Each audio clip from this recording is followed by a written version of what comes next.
economic crisis is also a time of ideological crisis. It's a time when people start to reevaluate their ideas about the world, questioning some of the most basic assumptions they once had. Every capitalist crisis in history has brought about a rethinking and regrouping of mainstream economic thought. Interestingly, this rethinking has always happened within the context of some sort of radical challenge to the economic order. Marginal utility theory, which still serves the basis of modern mainstream economic theory, emerged from the Great Depression of the late 1800s as an answer to the challenge of Karl Marx's thorough critique of capitalism. Keynesianism emerged from the Great Depression of the 1930s as a response to the failures of liberal economics, the challenge of a successful Bolshevik revolution, and strong worker movements in the Western world. Neoliberalism emerged from the crisis of the 70s, both as a backlash against the failures of Keynesianism to manage crisis, and as an assault against the growth of large popular left movements like the anti-war, student, civil rights, and women's movements, and the power of entrenched labor. Remember that what an ideology is a conceptual framework with the way people deal with reality. Everyone has one. You have to exist, you need an ideology. The question is whether it is accurate or not. And what I'm saying to you is, yes, I found a flaw. I don't know how significant or permanent it is, but I've been very distressed by that fact. With such admissions of failure from the neoliberal establishment, we can't help but begin to question the dominant economic ideas of our time. Yet, it is not clear that we are entering this ideological crisis in the context of any viable challenges to the economic order. The failures of centrally planned Soviet-style economies have largely purged the idea of alternatives to capitalism from the popular consciousness. At such a time, it may be useful to re-examine the ideas of Karl Marx to see what exactly he was trying to say in his critique of capitalism. Not because we have some desire to repeat the political experiments of Lenin, Mao, Stalin, or any of the others who claim to embody the ideas of Marx, but because Marx presents a systematic and thorough critique of capital that is wholly different, wholly unique in the history of economic thought. Such radical ideas are crucial in our search for new understanding of our present condition and possibilities for social transformation. A society without the ability to critique itself is a dangerous society to live in, especially as it enters a long period of crisis.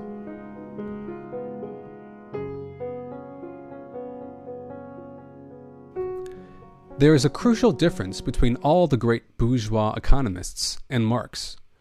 They all saw crisis as something that came from outside of capitalism, disturbing the natural equilibrium of the market.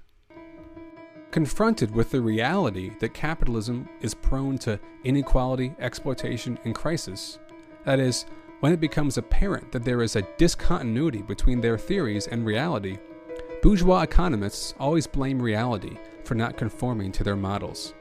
Reality has been poisoned by invading external forces, they say, in the form of state intervention, labor movements, human greed.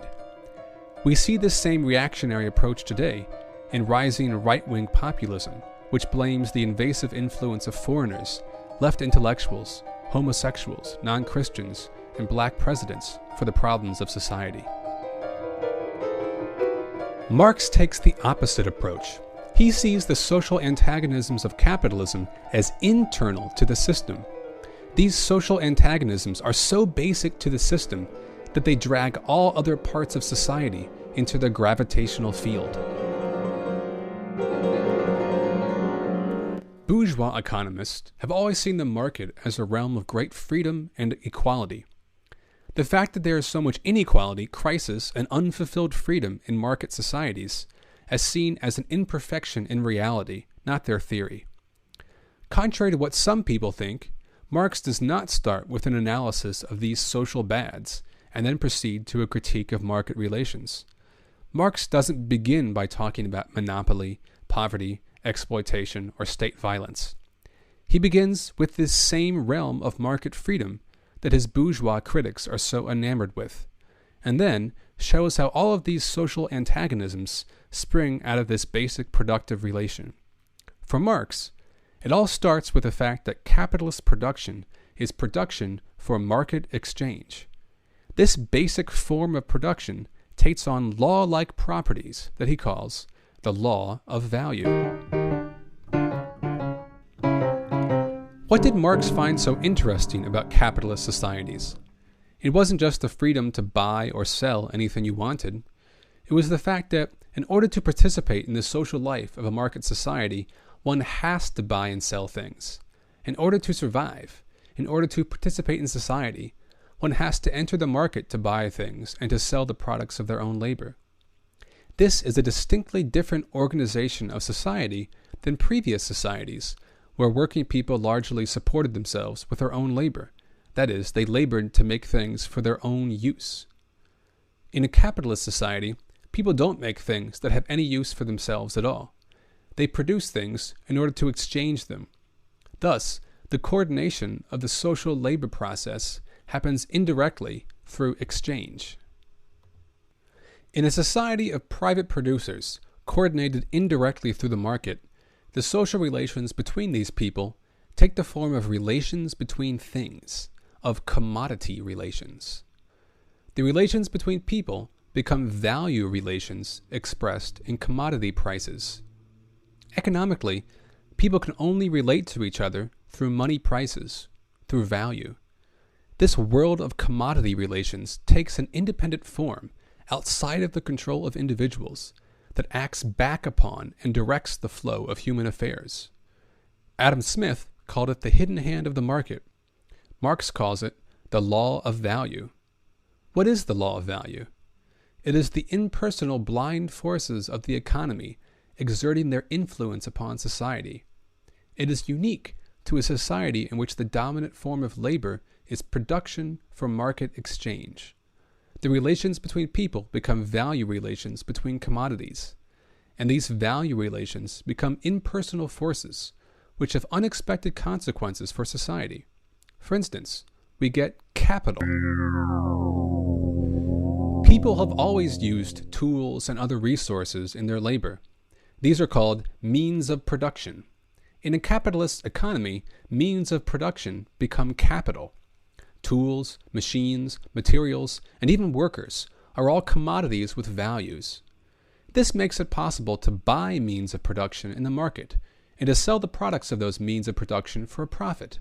That is, a person can invest money in production merely for the sake of getting more money.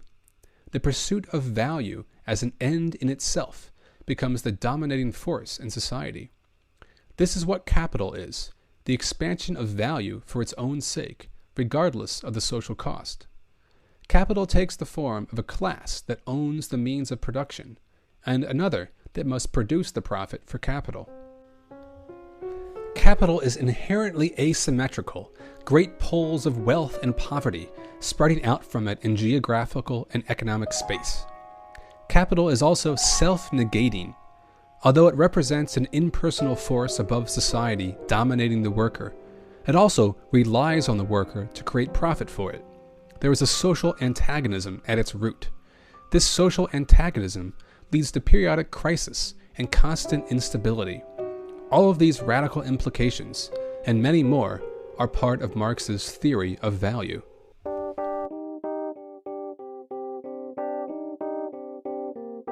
This video series will cover various topics in Marx's theory of value: the difference between use value, exchange value, and value, the relation of supply, demand, and price to value, abstract labor, exploitation, crisis, socially necessary labor time, and even what an understanding of value can tell us about changing the world. It is hoped that they can contribute to a better appreciation of the importance of value theory to radical movements today, as they seek ideas with which to articulate their demands and strategies.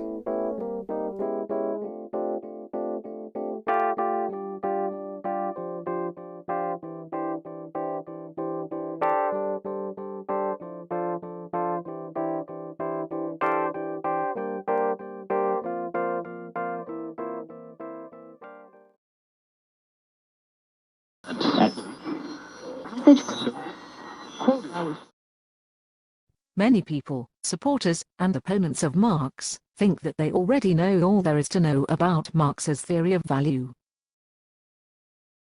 Let's take a brief quiz to find out how much you know. Here are 10 true or false questions. Take out a paper and pencil, and keep track of your answers. I'll give the answers at the end. 1. Marx's theory of value holds that any human labor creates value. 2. For Marx, value and price are the same thing. 3. Marx's theory of value is the same as his predecessor David Ricardo. 4.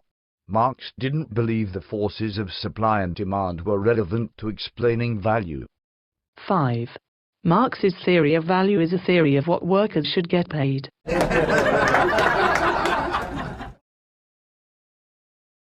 6. Marx's theory of value was a theory about how communist society should be run. 7. Marx did not think consumer demand played a role in prices, value or other economic phenomena. 8. Marx's theory of value doesn't work in free markets. 9. Marx's theory of value can't explain why useless things like mud pies don't have value. 10. Marx hated babies. The answer to all of these questions is false. If you answered true to any of them, then perhaps you do not know enough about Marx's theory of value to actually make an informed judgment about it. If you are interested in understanding one of the most thorough theoretical critiques of capitalism ever created, then perhaps this video series might be a good starting point. If you already know that you are going to hate Marx's analysis, then perhaps watching this video series would be a good starting point in educating yourself, so that you do not sound like a total idiot when you go mouthing off all over the internet.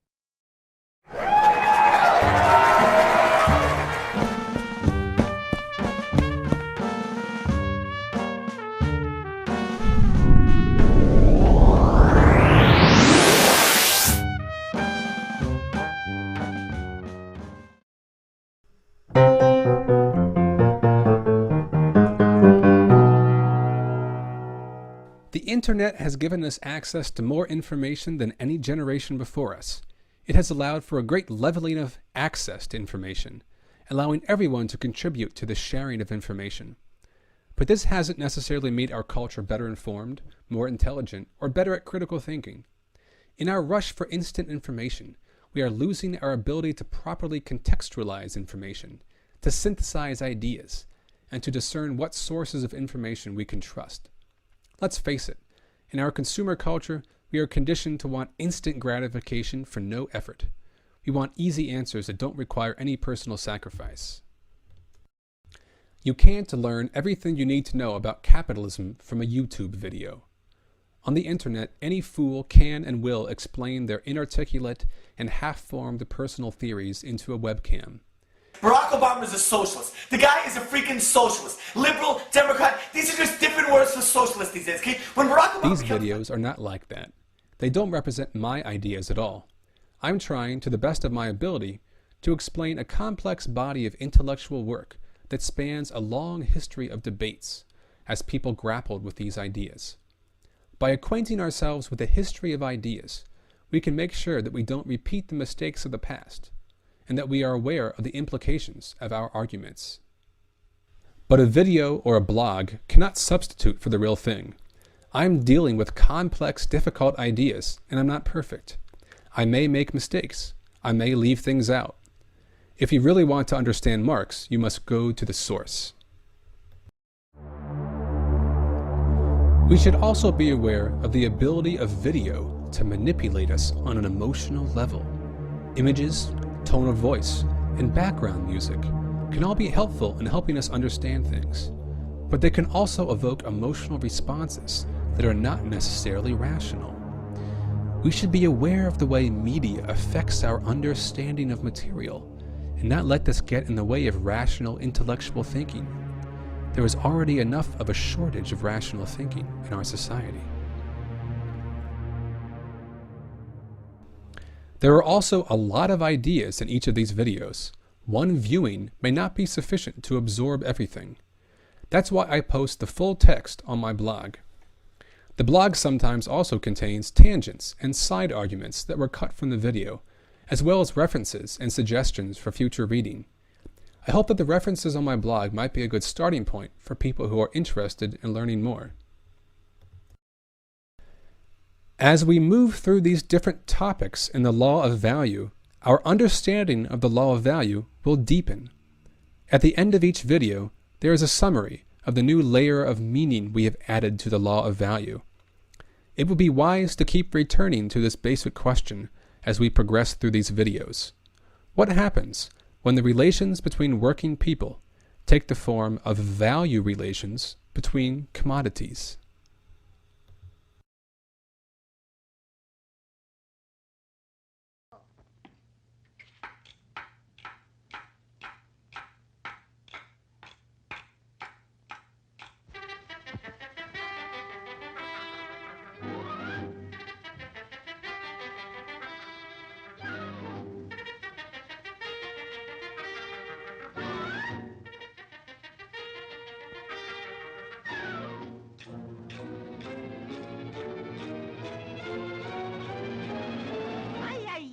Attention!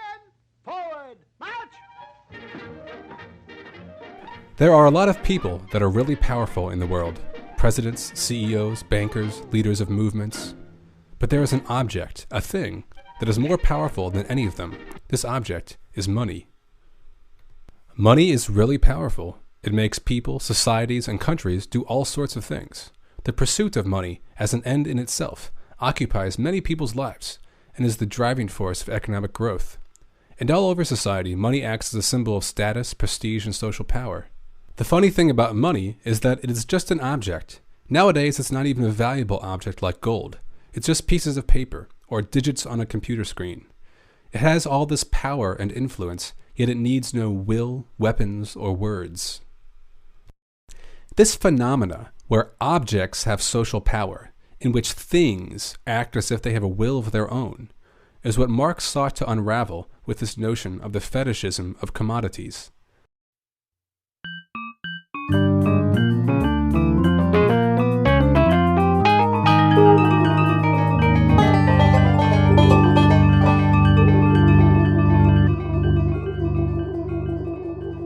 When Marx talked about fetishism, he wasn't talking about whips and chains and leather outfits. He was talking about the way the relations between producers in a capitalist society take the form of relations between things. The word fetishism originally was used to describe the practices of religions that attributed magical powers to objects, like idols or charms. If the Israelites of the Old Testament won a battle with the Philistines, they attributed their victory to the powers of the Ark of the Covenant that they carried around. If they lost, it was because they had pissed off the Ark. Of course, in reality, it was their own actions that caused them to win or lose. Attributing their own powers to an object is fetishism. For Marx, money and commodities are much like this. We think that they have mystical powers, yet their powers really come from us, from our own creative labor. Let's take a look inside a workplace. It could be any workplace, a capitalist factory, a peasant commune, a family farm, whatever. Here, the relations between different workers are direct. I make a widget and I hand it directly to the next person. If something needs to change about the labor process, someone brings workers together and says, now we will organize things differently. Whether it is a democratic or a hierarchical form of organization, it is an organization that happens directly between people. Now let's take a look outside the workplace, at the market. In the market, things are different. The organization of work, the division of labor, doesn't happen through direct social relations between people. In the market, the products of labor confront each other as commodities with values. These interactions between things act back upon production. They are what send signals to producers to change their labor, to produce more, produce less, go out of business, expand business, and so on. Farmers, electricians, and auto workers don't directly relate to each other as workers. Instead, the products of their labor meet in the market and are exchanged with one another. The material relations between people become social relations between things. When we look at toasters, corn, and TVs, we don't see the work that created them. We just see commodities standing in relation to one another as values. A TV's value is worth so many ears of corn. A car's value is worth so many jars of peanut butter. The value, the social power of the object, appears to be a property of the object itself, not a result of the relation between workers. We are atomized individuals wandering through a world of objects that we consume. When we buy a commodity, we are just having an experience between ourselves and the commodity. We are blind to the social relations behind these interactions. Even if we consciously know that there is a network of social relations being coordinated through this world of commodities, we have no way of experiencing these relations directly because they are not direct relations. We can only have an isolated intellectual knowledge of these social relations, not a direct relation. Every economic relation is mediated by an object called a commodity. This process, whereby the social relations between people take the form of relations between things, Marx calls reification. Reification helps explain why it is that in a capitalist society, things appear to take on the characteristics of people. Inanimate objects spring to life, endowed with a value that seems to come from the object itself. We say a book is worth $20, a sweater worth $25, but this value doesn't come from the sweater itself. You can't cut open the sweater and find $25 inside. This $25 is an expression of the relation between this sweater and all of the other commodities in the market. And these commodities are just the material forms of a social labor process coordinated through market exchange. It is because people organize their labor through the market that value exists. The illusion that value comes from the commodity itself, not from the social relations behind it, is a fetish. A capitalist society is full of such illusions. Money appears to have godlike qualities. Yet this is only so because it is an object which is used to express the value of all other commodities. Profit appears to spring out of exchange itself.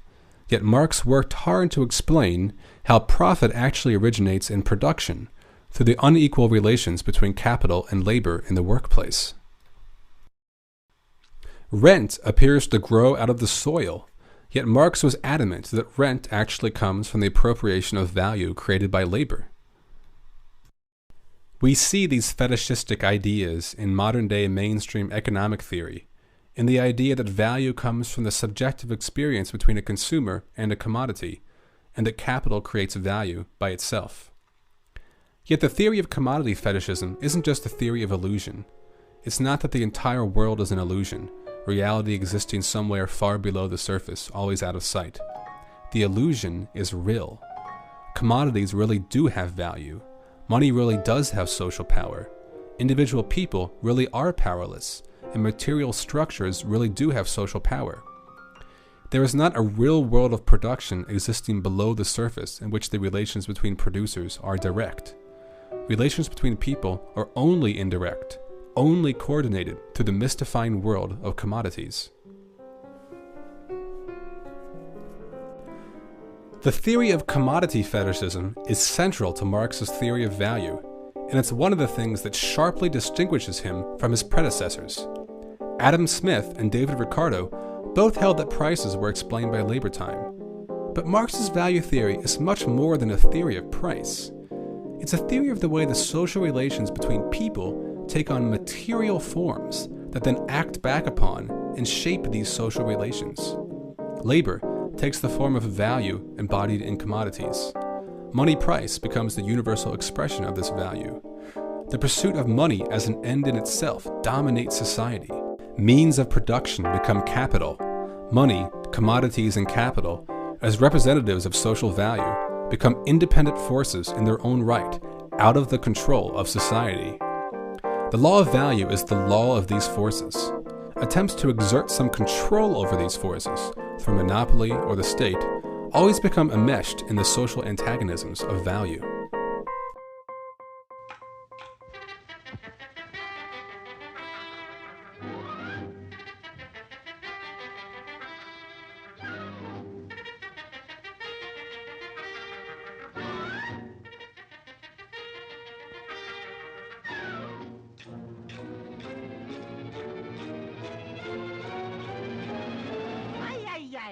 Attention! Forward! March!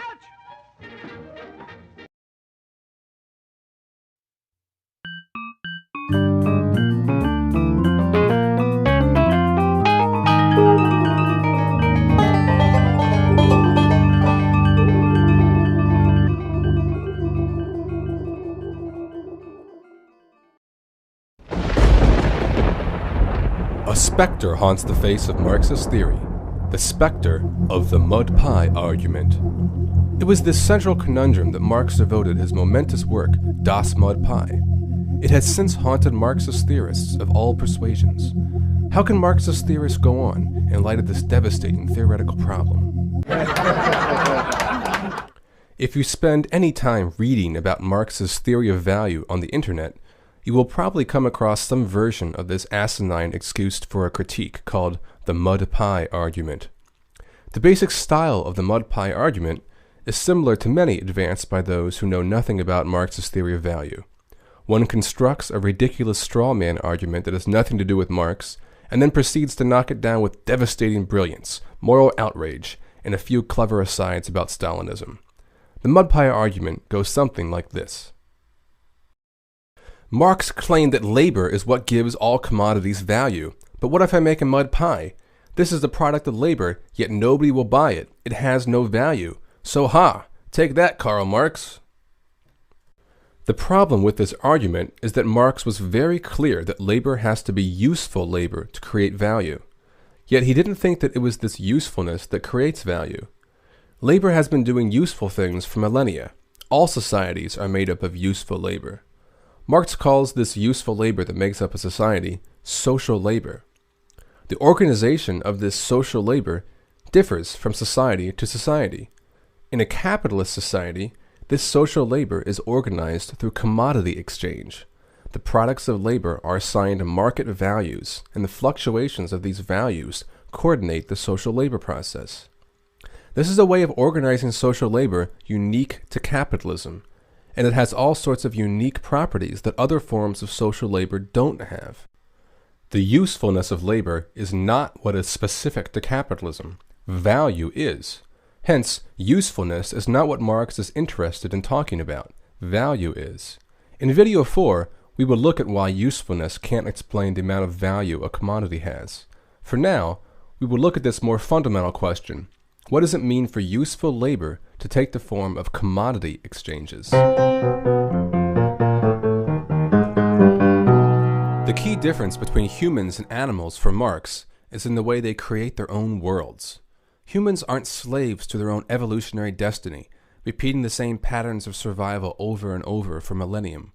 Instead, humans actively shape the world in which they live. There is a certain creative aspect to human labor, in which we imagine the product of our work in our mind before we go about the work. But what distinguishes the worst architect from the best of bees is this, that the architect raises his structure in imagination before he erects it in reality.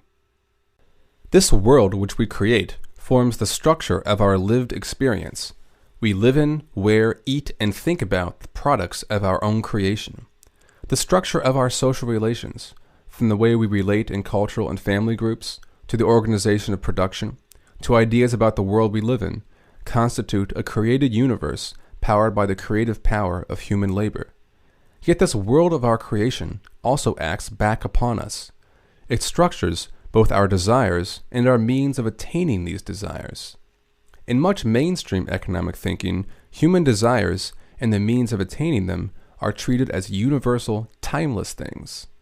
Marx says the opposite.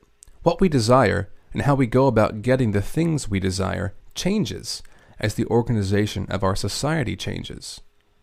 In this sense, men make their own history, but they do not make it as they please.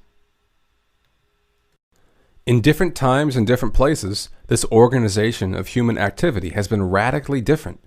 The level of technological development, the organization of production, the organization of classes, and the shared conceptions about the world have all changed radically over time.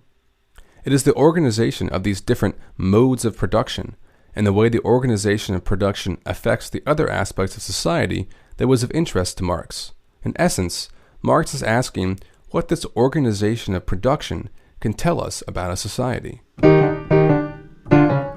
This means that Marx is not just interested in any labor. He is interested in social labor, labor that is part of this mode of production, labor that goes into the makeup of a society.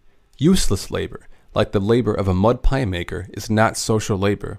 The first step, then, in looking at a particular historical mode of production, is to ask how the private labor of an individual becomes social labor in that society. If you were a medieval peasant working a plot of land with your family, you would be laboring directly for your own use. There would be no mystery about whether the labor you were doing had use to your social group, or whether the right amount of labor was being allocated to the right tasks. The private labor you did on your land would be directly social. In a capitalist society, we don't produce things in order to use them ourselves. We produce things in order to exchange them in the market. We don't care about the usefulness of the things we are producing. We only care about receiving money in exchange for our labor. We then use that money to enter the market and buy the things we need for our own personal use. The production of a commodity and the use of it are separated in space and time. They are separated by value. They are linked by value. In order for our private labors to become social, they must first take the form of value. This is a very different type of social labor than in pre-capitalist societies. Rather than being directly social, capitalist labor is indirectly social. People don't directly decide what to produce. Instead, these decisions are made through the fluctuations of market signals, a constant back and forth of buyers and sellers. But these market signals aren't some autonomous power. They are composed of the aggregate individual labors of millions of separated producers.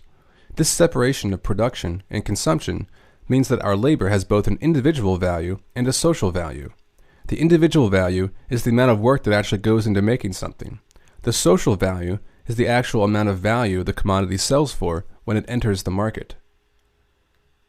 Because producers are separated from each other by the market, because we have no collective control over production, we have no way of knowing for sure how much labor time society requires of us and what sort of labor it should be. We don't know what the demand will be for our product. We don't know how much of the product other producers are making. We have to guess these things. We only find out once the products of our labor meet the products of everyone else's labor in the market. This means that the individual value, the amount of time an individual puts into making a commodity, and the social value, the amount of time society requires go into it, can differ. If individual value and social value diverge, what does this mean? Some people think that Marx held that individual value had to equal social value. That if I spend 15 hours making a sandwich, then this has to be the value of the sandwich. But this is not at all what Marx argued. Marx wanted to show how individual values become social values in a market society. Unlike other forms of production in which we labor directly for use, in a capitalist society, we labor to produce value. Yet society must still use the products of our labor. We can't all make the same thing or all make useless things. Labor must be apportioned between the right tasks in the right proportions. Value is the mechanism that does this, since value is the only connection between individual laborers. Marx sought to explain how value acted as a force for the regulation of individual labor, turning individual labor into social labor. The fact that we discover the social value of our individual labor in the market creates the illusion that it is the market itself which is creating value. We bring the objects of our labor to the market, and there they are turned into money, making it seem like the subjective decisions between buyers and sellers are what create these money prices. This is what is being insinuated by the mud pie argument, that it is the subjective valuation of the usefulness of a commodity that determines its value, not the labor that goes into it. Yet this is an illusion, a fetish created by the fact that our labor is indirectly social.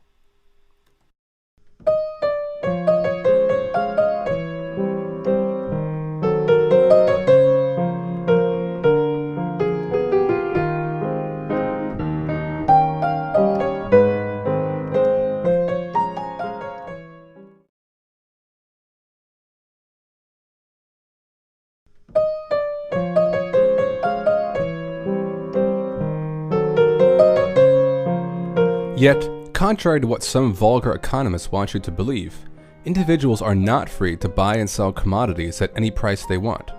This is because exchange is not just a fleeting, isolated contract between two individuals. Each exchange is part of a vast web of exchanges, which unites the productive labors of society. This is what it means for an individual's labor to become social.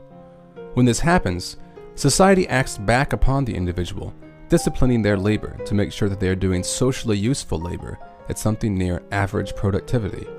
Thus, the transition from individual value to social value isn't a random one. It has law-like properties that govern the connection between the private labors of millions of individuals and the aggregate social labor process. These law-like properties that link our private labors to their social value is what Marx calls the law of value. There are two basic forces that govern the way individual values become social values. The first is average productivity. Let's say the average widget maker takes 1 hour to make a widget. This social average is the social value of the commodity, the amount of time society requires to make a widget. But I am old and slow. I take 3 hours. This is the individual value. My individual value is higher than the social value. But that doesn't mean I can sell my widget for more. I must sell at the social average. Marx calls this socially necessary labor time. In this case, the determination of social value is made not by my individual labor time, but by the average productivity of society. If the socially necessary labor time changes due to changes in productivity, then the individual value and the social value will change too. The second factor is the interaction of supply and demand. Supply is determined by the total amount of labor that goes into making widgets and the productivity of that labor.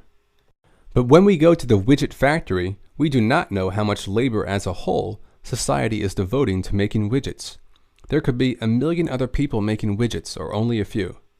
We only learn how much labor society has put into widget making when we enter the market and compare the products of our labor with the rest of society. If too much labor goes into widget making, then there is an oversupply of widgets. Their social value falls below their individual value. If not enough work has gone into widgets, there is an undersupply, and their social value rises above their individual value. These deviations trigger changes in the allocation of labor. But what about demand? Isn't demand a random subjective element in the equation? As we will see later on in the video on supply and demand, demand traces its power back to the labor process as well. Demand isn't just an abstract psychological substance. It's a definite amount of purchasing power made of workers' wages and capitalist profits. Even the things demanded, be they inputs for the production process or subsistence goods for maintaining the worker, are needs generated by the structure of production. People's demand for things change as the value of those things change. When the average productivity of widgets rises, their value falls, and the demand for them rises because now they are cheaper. So rather than demand existing in some subjective vacuum, it is always dependent on a pre-existing world of values. But, most important to the mud pie theory, demand doesn't create the social value of a commodity. It only helps determine if labor has been apportioned to the right tasks. Labor is creating the value. Labor is doing the work. Demand tells us if this labor has been socially useful. But the demand can't create commodities, nor can it be separated from the web of social labor.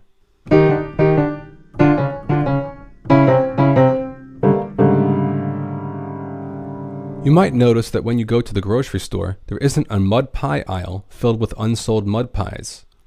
Though capitalist production involves this element of guessing, this uncertainty of transforming private labor into social labor, this doesn't mean that capitalist production is totally random and absurdist. If exchange was random and sporadic, then there would be no way for the division of labor to be coordinated. But exchange is not random and sporadic. It is constant. Every act of exchange links the buyer and seller in a complex network of buying and selling that connects all buyers and sellers everywhere. This constant interaction of production and exchange means that most of the time we have a pretty good idea of what social labor is. We don't go around making mud pies or bicycles with square wheels or hip-hop polka records. Sellers are constantly saying, this is how much labor went into this commodity, and so this is what we think it's worth. Buyers are constantly saying, less labor should go here, more labor should go there. The constant interaction of buyers and sellers apportions labor to the right tasks. This is only made possible by the fact that there is a correspondence between the labor that goes into something and its price. But this correspondence is loose, constantly fluctuating. The mud pie theorists display their ignorance by arguing that these deviations between individual and social value are a flaw in the theory of value. In actuality, these fluctuations are a crucial part of the theory. They are the mechanism by which social labor is apportioned.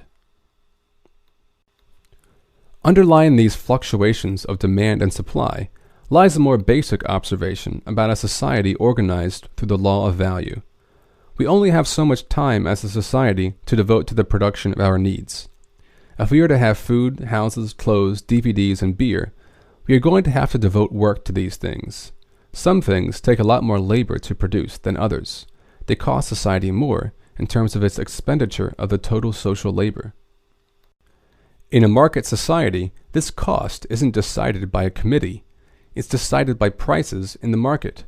The relation between workers takes the form of relations between commodities in the market. This is what value is, the relation between producers expressed through market prices.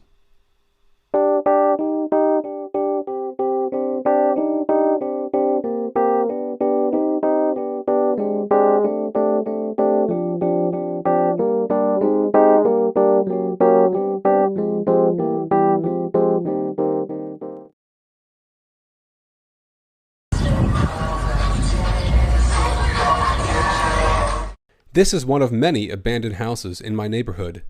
The slumlord owner let the property deteriorate until it became unlivable and doesn't want to pay the money to make it livable again. There are thousands of abandoned houses in this city and thousands of homeless people. Despite the urgent social need for houses, these properties don't fulfill a social use. Why not? Because the owners of these commodities are not interested in their use. They are interested in their exchange value, the rent they receive from the property. For decades, they collected rent while the use value of the house deteriorated, and now these houses sit vacant, a testimony to the contradiction between use value and exchange value.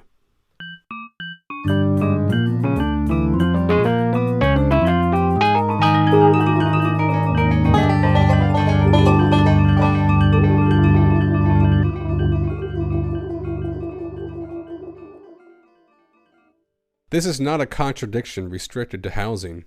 Every commodity contains this contradiction because every commodity is produced to be exchanged, not to be used by the producer. We have enough food on the planet to feed everyone, yet millions starve. Why? Because we don't produce food directly for social need. We make food in order to sell it for money. Society has much of the technological ideas it needs to reduce greenhouse gas emissions, yet it isn't acting fast enough to apply these ideas. Why? Because production is not undertaken to directly mediate our relation with the environment. We produce for profit. The exchange of the products of labor in the market is just one of many possible ways that the private labors of billions of individuals can be coordinated. Some people think this is the best possible way to coordinate human productive activity.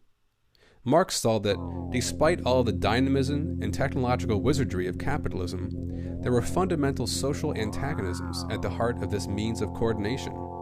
That production for market exchange leads to all sorts of unexpected consequences, including gross inequality, exploitation, and crisis. And for Marx, all of these social antagonisms can't be understood until we understand the contradiction within the idea of a commodity itself. Contradiction between use value and exchange value. A commodity has a use. This is its use value. What does use value tell us? It tells us how a commodity satisfies a social need. If we want to feed everybody, we need a certain quantity of food. If we want to build everyone a house, we need a certain quantity of wood and nails. Some use values require no effort to attain. Air, sun, gravity. Others require effort to attain. There's a finite limit to the amount of labor that can be devoted to the production of use values. Society must apportion this labor between the production of different use values in some way. As technology changes, the amount of labor required to produce some use values decreases, thus signaling a change in the apportioning of labor. As technology evolves to reshape what human labor is capable of producing, so do our needs and desires evolve. In different societies, this labor is apportioned by different methods. In a market society, it is the buying and selling of the products of labor in the marketplace that serves the purpose of allocating labor between the production of this use value or that use value. This creates a second type of value, unique to market societies: exchange value. Exchange value is the ratio in which one good exchanges for another. Perhaps one book is exchanged for a loaf of bread, or a new car exchanges for 1,000 bottles of whiskey. These ratios are all exchange values. They say a book is worth this much bread, a car is worth this much whiskey. In a developed market society, one commodity eventually emerges as the primary commodity in which all other commodities express their exchange value. That is what money is. For most of the history of capitalism, this commodity has been gold. By comparing the ratio of tomatoes or cars or baseballs to gold, all commodities measure their exchange value in ratios to gold. These two sides of the commodity, its use value and exchange value, form two opposing contradictory poles. Much of the social antagonisms of capitalism are rooted in this tension between use value and exchange value. Of course, most of the time when we look at a commodity, it doesn't seem very antagonistic. This is because the antagonistic social relations behind the commodity are not visible. But when we look at a society organized around commodity exchange, we can see lots of social antagonisms. To understand how these social antagonisms spring from the opposition of use value and exchange value, we will need to take a closer look at both. If I am selling a tomato, this tomato has no use value at all for me. Its use value only exists for the person that buys it. I am only interested in the exchange value, how much money I can get for it. Production in a capitalist society is not production for use, but for exchange. This means that we have no inherent interest in the usefulness of our labor, outside of its ability to create exchange value. Now, from a social perspective, it's very important what kind of labor we do. Do we make bombs or flowers, oil or cupcakes? But as individuals, we have no stake in this. We produce in order to make money, to get exchange value. Why do people produce for exchange and not for their own use? Because in a capitalist society, the working class does not own the means of producing their own subsistence. The only way for working people to get the necessities of life is to buy them in the market. And the only way to do this is to sell our labor to a capitalist for a wage. We spend our whole life making a profit for an employer so that we can spend this wage in the market to obtain our daily bread. Our job is not a means toward personal satisfaction. Our job is a means of making money so that we can buy our satisfaction in the market.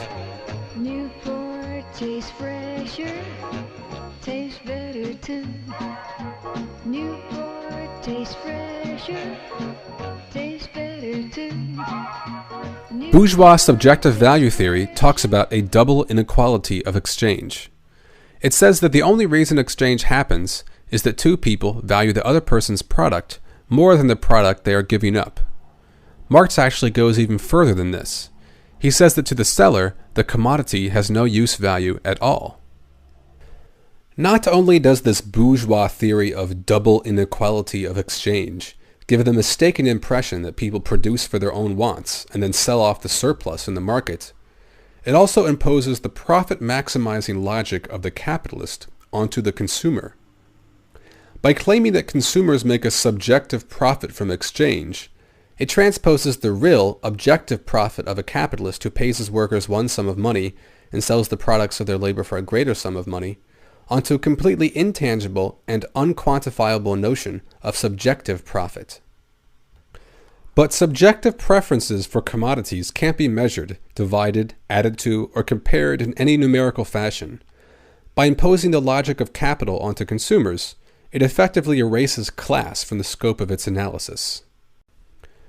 One book equals one car. What does that mean?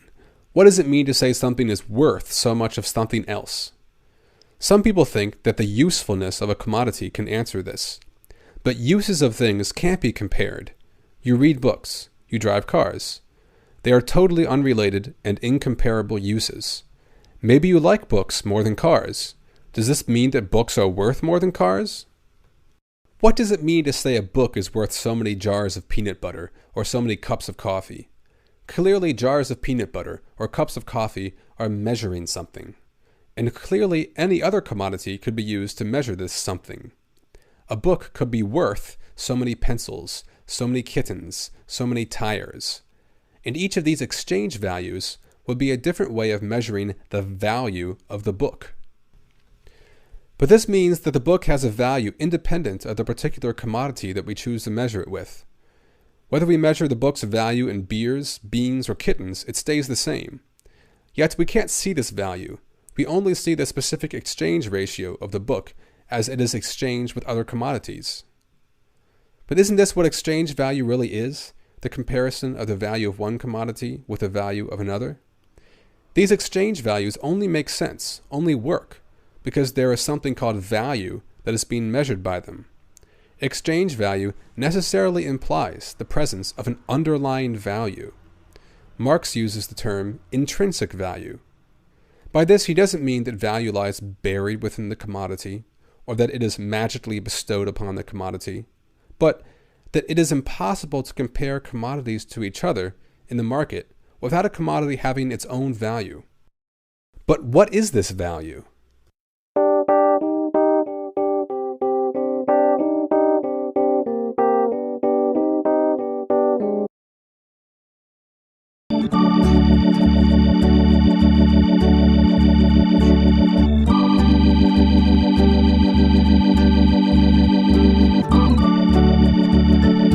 We have seen that exchange value implies that commodities have an intrinsic value expressed in different exchange ratios. This value is not use value or exchange value, but a third thing. What is this value? Where does it come from? Marx argues that it is the labor time that society devotes to the production of these commodities that accounts for this underlying value. Commodities that take more labor to create have more value than ones that take less labor. As labor becomes more productive, as it becomes easier to produce things, their value falls. But what is Marx's justification for choosing labor as this third thing? There are lots of properties common to all commodities, besides the fact that they are products of labor. Marx could just as easily have said scarcity or utility were this third thing. This, of course, is the approach taken by marginal utility theory, which argues that it is our subjective desires for commodities in relation to their scarcity that determines their value. Why is it that Marx doesn't take this route? For one, scarcity and utility cannot be understood without reference to labor. The amount of a commodity that exists at any point in time is clearly related to the amount of labor that has been devoted to producing that commodity. And utility isn't just some abstract individual substance detached from the labor process. Subjective desire only counts economically when it is turned into real action, when we buy things in the market. The only way to enter the market as a purchaser is also to enter it as a seller. We must sell the products of our labor and then use this money to buy the commodities we desire. The only means of attaining our desires is the buying and selling of the products of labor. Not only does capitalism shape our desires, it determines how we go about attaining our desires. But there is an even more important reason why Marx doesn't choose scarcity and utility as the determinants of this underlying value. Utility and scarcity both describe the relation between individuals and objects. Marx is interested in the relations between people. If we think back to Marx's argument about commodity fetishism, we'll remember that in a capitalist society, the relations between people take the form of relations between things. Objects appear to have power and value on their own. But this world of appearances is not the full story. These value relations between commodities are actually relations between people whose work is coordinated indirectly through commodity exchange. And this is where any social theory must begin, with a study of the productive activity of people as they work to create the world they live in. Not only is this the best starting place for an analysis of society, it is also the best starting place for a radical social theory whose aim is to investigate the possibility of changing the world. If we realize that human society is not the result of some natural or divine eternal logic, but merely the creation of our own labor, then that means that we have the power to mold and shape the society as we see fit. In a capitalist society, these creative powers take the form of an external world of value and capital that acts back upon society, shaping it against the will of its creators. Yet, in the end, the world of capital is nothing but the product of our own creation. If we truly want to change the world, it is not up to nature, God, fate, or experts, but up to us. This is the radical challenge of the law of value. Let's review and clarify a few points. 1. The usefulness of a commodity is its use value. Uses can't be quantitatively compared. 2. The exchange value of a commodity is the proportion at which it exchanges with other commodities. 3. Price is a specific type of exchange value, the ratio at which a commodity exchanges with money. 4. The fact that commodities measure their worth against each other implies that they have an intrinsic value. 5. This intrinsic value is not a physical thing, nor is it magically bestowed upon commodities. It is not a timeless trait existing for all products of labor everywhere. Value, in the way Marx uses the term, is the means by which the labors of isolated producers are coordinated through commodity exchange. It is the social substance that binds together the labors of isolated, disparate individuals separated through the market.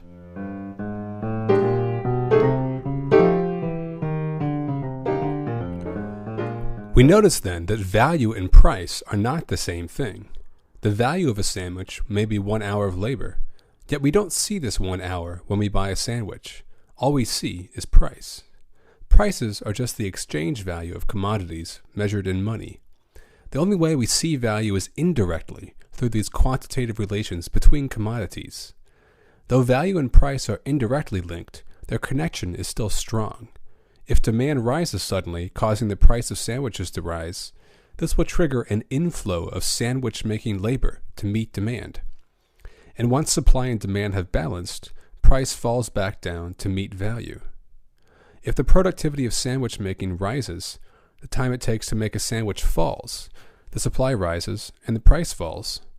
Prices and values constantly fluctuate around each other, constantly co-determining each other. The last thing we should note is that this concept of value is historically specific. Unlike bourgeois economic theory, which projects its categories of utility and capital back in time to make all of history retroactively bend to the laws of capitalism, Marx's theory of value describes a specific type of social organization unique to a society in which the dominant form of production is production from market exchange. When we don't produce directly for use, but for exchange, we find that our productive activity is regulated by unconscious economic laws, which Marx calls the law of value. Whereas before we said there was an antagonism between use value and exchange value, we can now say that this is really an antagonism between use value and value. As long as production is production to produce values instead of uses, we will have to deal with the social antagonisms that spring from this contradiction. The logic of profit will dominate over society rather than the logic of usefulness.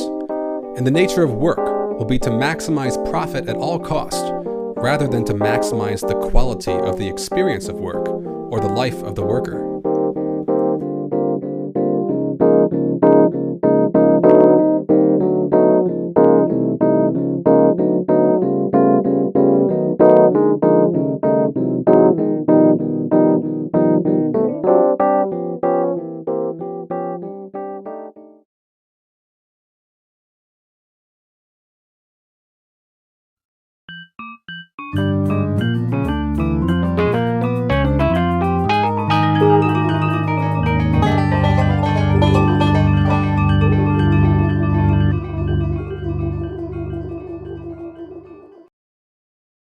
Marx is always talking about contradictions in the law of value.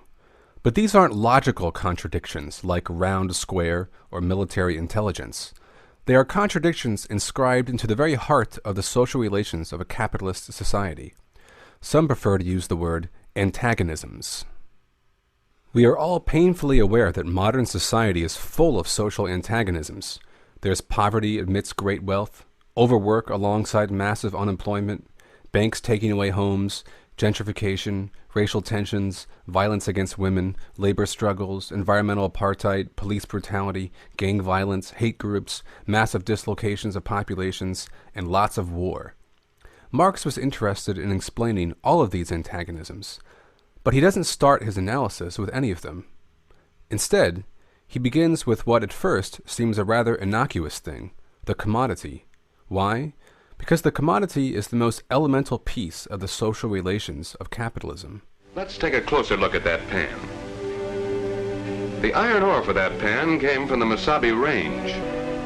Nature put the iron ore there, but it wasn't worth anything until men came along. Men with tools. The productive relations between people take the form of commodity exchanges. The commodity is the basic organizer of social relations. So, if we want to understand how all of these different social antagonisms relate to one another, we need to start with the commodity.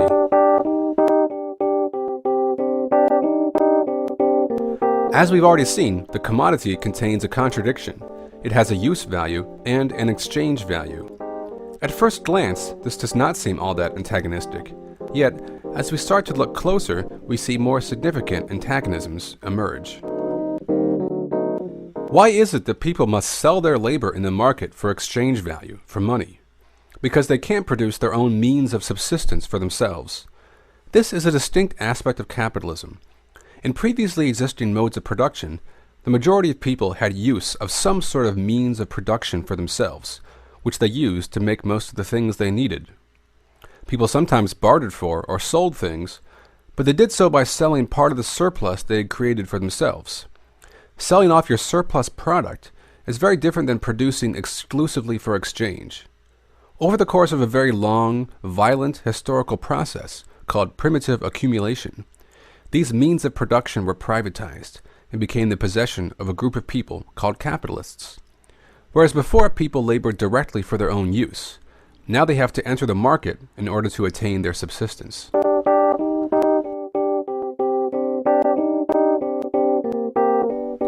So already the fact that we produce for exchange and not directly for use expresses a social antagonism between the propertied and the propertyless.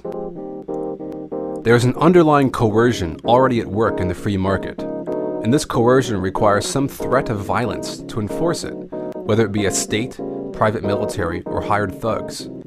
Violence was necessary to privatize the means of production, and it remains necessary to enforce all of the legal aspects of property.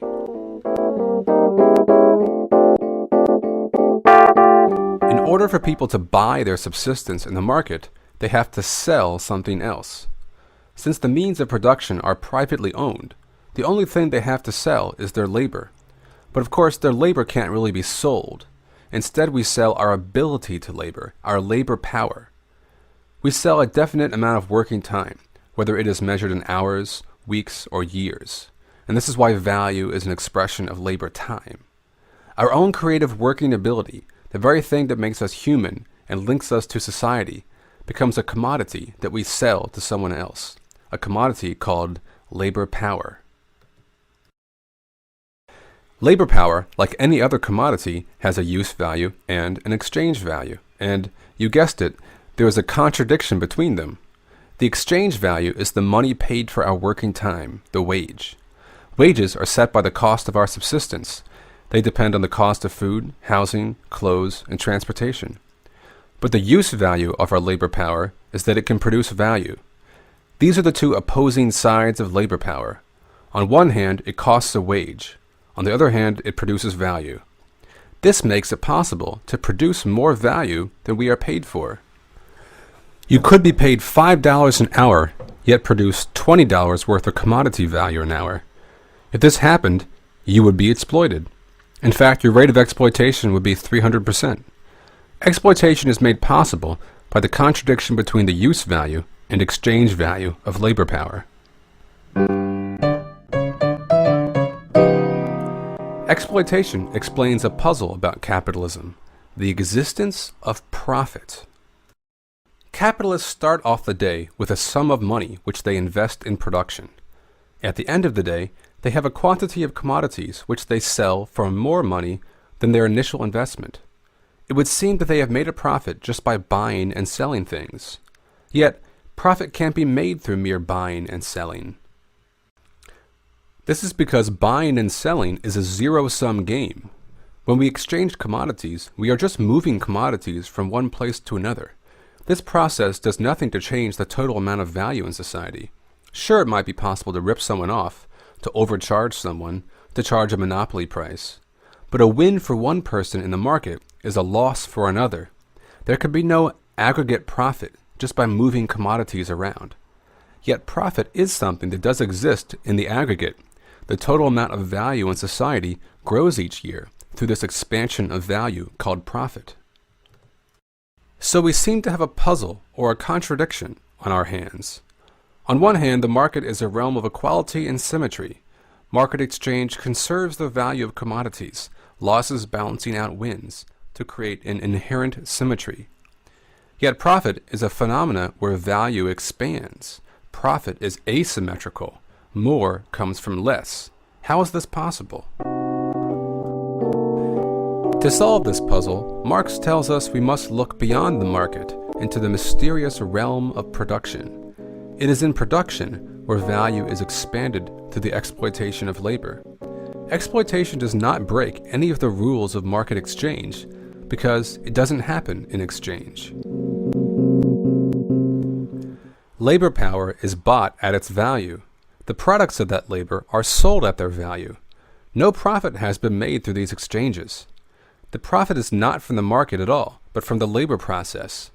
It is the amount of labor performed over and above the value of the wages that determines the amount of profit. While the market remains a realm of equality and symmetry, production is a realm of asymmetry and exploitation. Thus, there is a contradiction between production and exchange. And this contradiction is made possible by the contradiction between the use value and exchange value of labor power.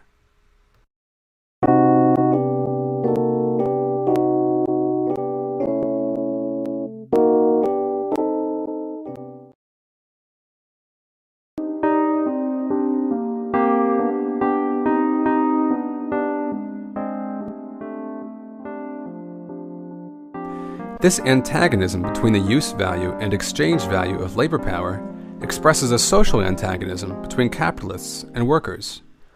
Capitalists and workers have opposing interests.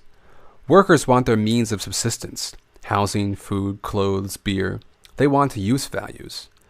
Capitalists aren't interested in use values. They are after exchange value. They want to expand the size of their capital by making a profit.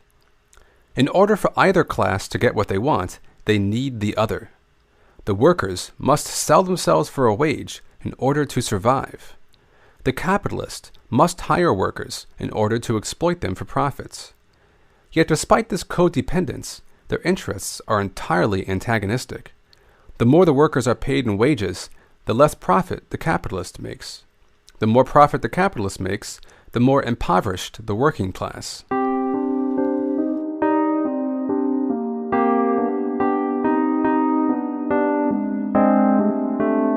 Clearly, the struggle between capital and labor has always been present in capitalist societies, whether it takes the form of day-to-day struggles over the amount of work we consent to, or long-term battles for better wages and working conditions. But even outside of the workplace, the class antagonisms of capitalism are clearly ever present.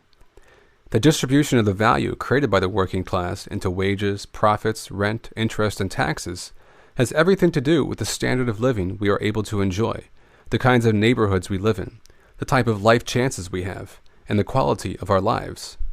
In a society structured to maximize profit for one class, rather than produce use values for social need, the quality of our lives is inversely proportional to the needs of capital.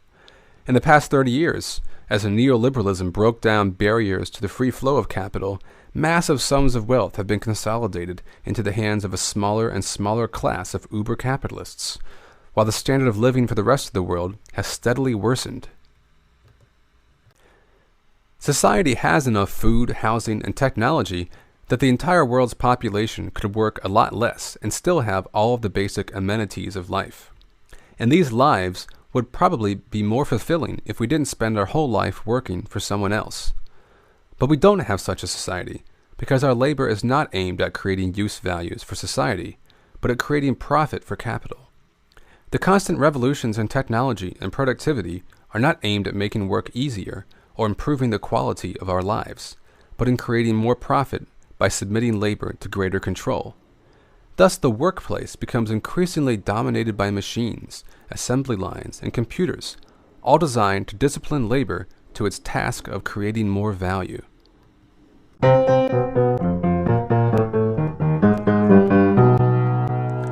As the knowledge of work is removed from the worker, it is placed into the machine. The worker loses control over the labor process, becoming just a minor cog in the machine, easily replaceable.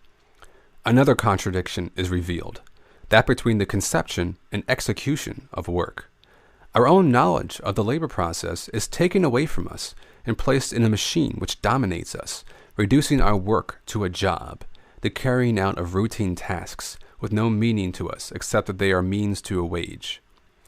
This is a contradiction which fascinates popular culture, man versus machine. But behind the machine lies a social relation between ourselves and our own creative powers that have been taken away from us, alienated from us, standing over us, dominating our work.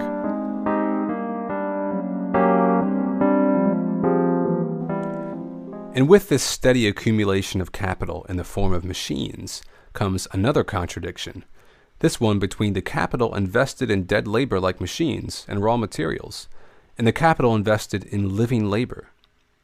Though an increase in machinery allows capitalists to better exploit workers, machines can't create value. As more and more capital is reinvested into machines and raw materials, and less on labor, the actual value-creating substance of society is crowded out. This is the starting point for Marx's theory of crisis. As the mass of capital that must be constantly reinvested in expanding production grows, it becomes increasingly invested in dead labor rather than living labor. This sets the stage for massive crises that require the destruction and devaluation of capital in all of its forms.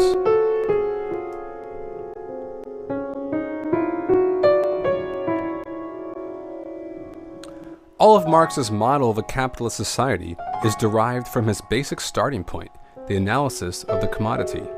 From this basic idea of value as the organizing principle of a commodity-producing society, he establishes the contradiction between the use value and exchange value of a commodity. And then, over the course of multiple volumes, he shows how the unfolding of this contradiction reveals all of these other contradictions. Contradictions between classes, between society and itself, between people and machines, and between the conception and execution of work. What begins as a seemingly innocuous distinction between use and exchange value becomes the substance of class struggle and crisis. This doesn't mean that every problem in society is directly explained by the law of value. Yet, how can we discuss inequality without first understanding the way in which social wealth and power is created and distributed? How can we discuss violence without first understanding the coercive nature of the market, the deep inequalities generated by commodity exchange, and the compulsion of capital to accumulate at all costs? How can we discuss a solution to the environmental crisis without first discussing the way the productive relations of a capitalist society are organized? The problem with the left is not that there are not enough people who care about these things. It's that not enough people have the theoretical tools or the desire to talk about these things in terms of the basic structure of our society. That's why the law of value is so important to understand today. If we want to overcome the antagonisms of society, we need to first understand how these antagonisms are related, and to do this, we must start at the beginning with an analysis of the commodity.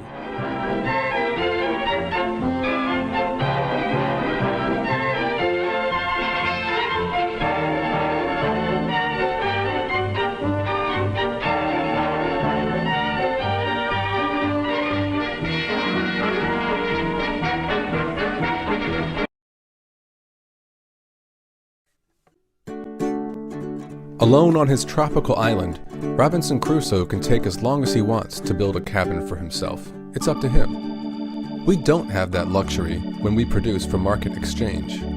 When Wonder Bread makes bread, they're competing in the market against Pepperidge Farm, Arnold, and White Rose. If their workers are less productive, if they take longer to make bread, that doesn't mean that they can sell their bread for more money. The social value of bread is not set by individuals, but by the average amount of time it takes to produce bread. This is called the socially necessary labor time.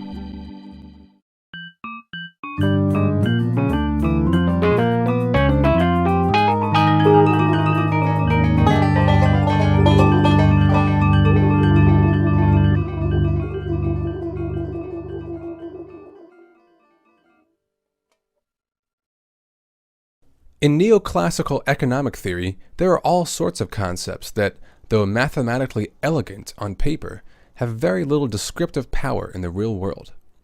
When was a capitalist society ever in general equilibrium? When was there ever Pareto optimality? When did consumers ever measure their desires in utils? All the scientific devices of chronology are machines manufacturing time. The tool that in our hands means victory. And our hands must be as relentless as the hands of our clocks. They cannot afford to be less. Socially necessary labor time is not like that. Socially necessary labor time is something very real that we can observe at work every day. The private labor that goes on behind factory doors will not know for sure what its social value is until the products of that labor enter the market to be compared to the products of other workers. In the market, these private labors become social. Socially necessary labor time is asserted. This socially necessary labor time then acts back upon production. It disciplines what goes on in the factory. Factories that were spending more labor than was socially necessary are considered inefficient. They must change their production methods or else go out of business. Factories that were producing under the socially necessary labor time, that were more efficient than average, are rewarded. Let's say the average television takes 1 hour to make. 1 hour is the socially necessary labor time for televisions. But the owner of the Acme TV factory invests in some fancy new machines that make his workers twice as productive. They can now make a television in 30 minutes. They are producing way below the socially necessary labor time. This allows Acme to produce twice as many televisions in the same amount of time. Now, if Acme sold their new TV at half the old price, they wouldn't make any more money than before, and there would have been no point in investing in all of that new stuff. Rather than selling them at their individual value of 30 minutes, they continue to sell them at their socially necessary labor time of 1 hour, or perhaps just under the socially necessary labor time, in order to outsell their rivals. Because the price of TVs hasn't changed significantly, there is still the same demand from consumers for TVs. But now there is a giant surplus of TVs on the market because Acme has been making twice as many TVs. Acme's rivals won't be able to sell all of their TVs. Part of their product will go unsold. Meanwhile, Acme will sell most of their TVs at the socially necessary labor time, making not just their normal profit, but an additional super profit, because they've sold their TVs above their individual values by selling at or near the socially necessary labor time.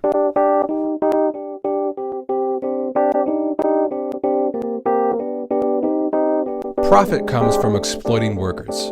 The only way to turn money into more money is to invest it in workers, or to be precise, in labor power, the only commodity which can produce more value than it costs. And this is all covered in the video Law of Value 5. When Acme sells TVs at under the socially necessary labor time, they don't just reap their normal profits from exploiting workers. They also get super profits, profit appropriated in exchange, because their TVs are made at under the socially necessary labor time. It is this race for super profits that drives much of the technological dynamism of a capitalist society, as capitalists compete to constantly lower socially necessary labor time. By doing so, capitalists don't just exploit value from workers, they also appropriate value in exchange.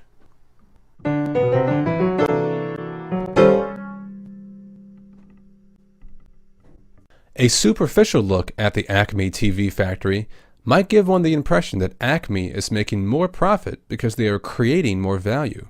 But this is not the case. The same amount of workers are doing the same amount of work as before. The same amount of labor time is being performed, spread out over a greater number of commodities. Thus, the amount of value they create is not increasing merely because the physical output is increasing. It is extremely important to understand this difference between physical productivity and value productivity. As it becomes easier to make TVs, their prices fall. Thus, just because we can make more of something doesn't mean we have created more value.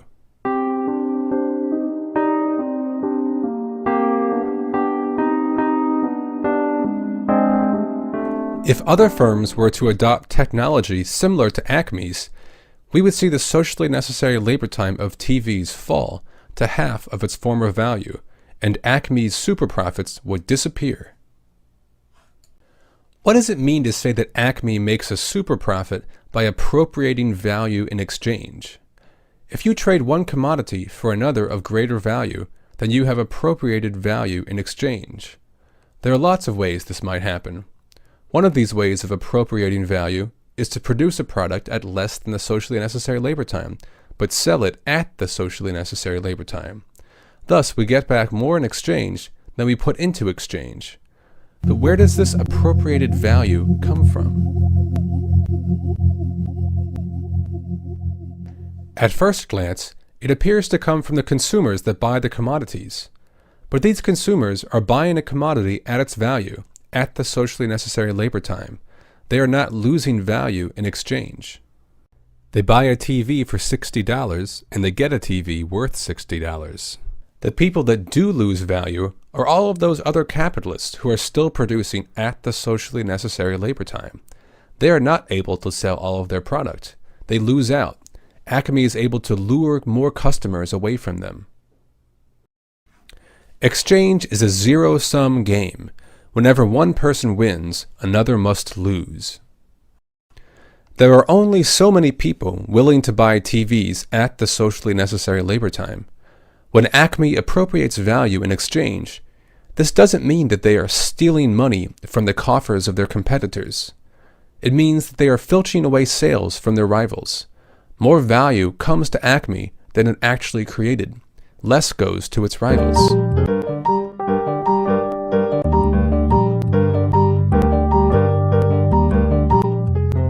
This process goes on every day in a capitalist society.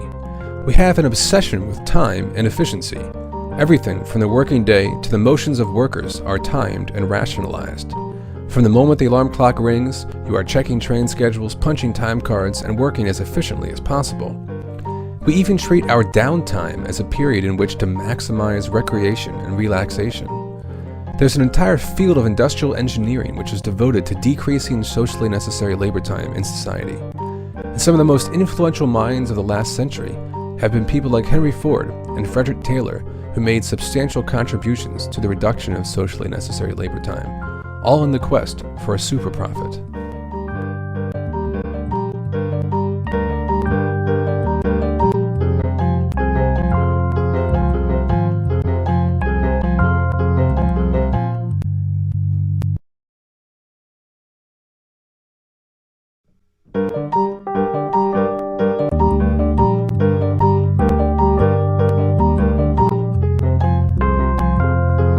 This drive to produce a super profit does not mean that less and less labor is happening in society. It means that the same amount of labor is producing more output. We are often told that machines will make life easier, reducing the need for work. But this has never been the case in a capitalist society. Machines just create more output per hour worked. Oftentimes, machines are used to get more work out of workers because the machine can dictate the pace and intensity of work. Socially necessary labor time is a force that presses down upon us, disciplining our motions, driving us to produce value merely for the sake of producing value, rewarding us when we can produce above the average productivity, and punishing us when we fall behind. Capitalists compete to lower the socially necessary labor time by investing in fancier equipment. The better the machines, the more efficient the labor process. The higher the output, the lower the prices, the more super profit, the more money available to invest in new machines. The more efficient the labor process, the higher the output, the lower the prices, the more super profit, the more money available to invest in new machines. The more efficient the labor process, the higher the output, the lower the prices, the more super profit, the more money available to invest in new machines. The more efficient the labor process, the higher the output, the lower the prices, the more super profit, the more money available. The tools we use to critique capitalism determine how we envision an alternative to capitalism. Models for market socialism that talk of worker-owned cooperatives coordinated by market exchange clearly see that production for the enrichment of the capitalist class must be done away with if we are to overcome capitalism. Yet, any society coordinated by market exchange is still disciplined by socially necessary labor time. This means that workers in such a society would still have to discipline their actions to the social average. Cooperatives that worked at under the socially necessary labor time would appropriate value in exchange. And co-ops would compete to modernize their equipment so as to lower the socially necessary labor time. And how would co-ops obtain the money to invest in better labor-saving equipment? They would have to exploit themselves. That is, the more money that workers want to plow back into making their labor competitive, the less they can pay themselves. Not only would the workers be disciplined by socially necessary labor time, they would also find themselves disciplined by the need to amass surplus value so as to stay competitive. What happens to the workers in firms driven out of business by the centralization of industries? Where do they get capital to start new firms? Do they have to sell their labor in the market? Production of surplus value for its own sake, fierce competition over super profits, the disciplining of the labor process to the whims of impersonal market forces. Sound familiar? Now perhaps one might be of the opinion that it is impossible to do away with socially necessary labor time with market coordination. If this is the case, then our best option is to debate what type of market socialism would be least exploitative, least alienating. But why not challenge ourselves to imagine a world without these things?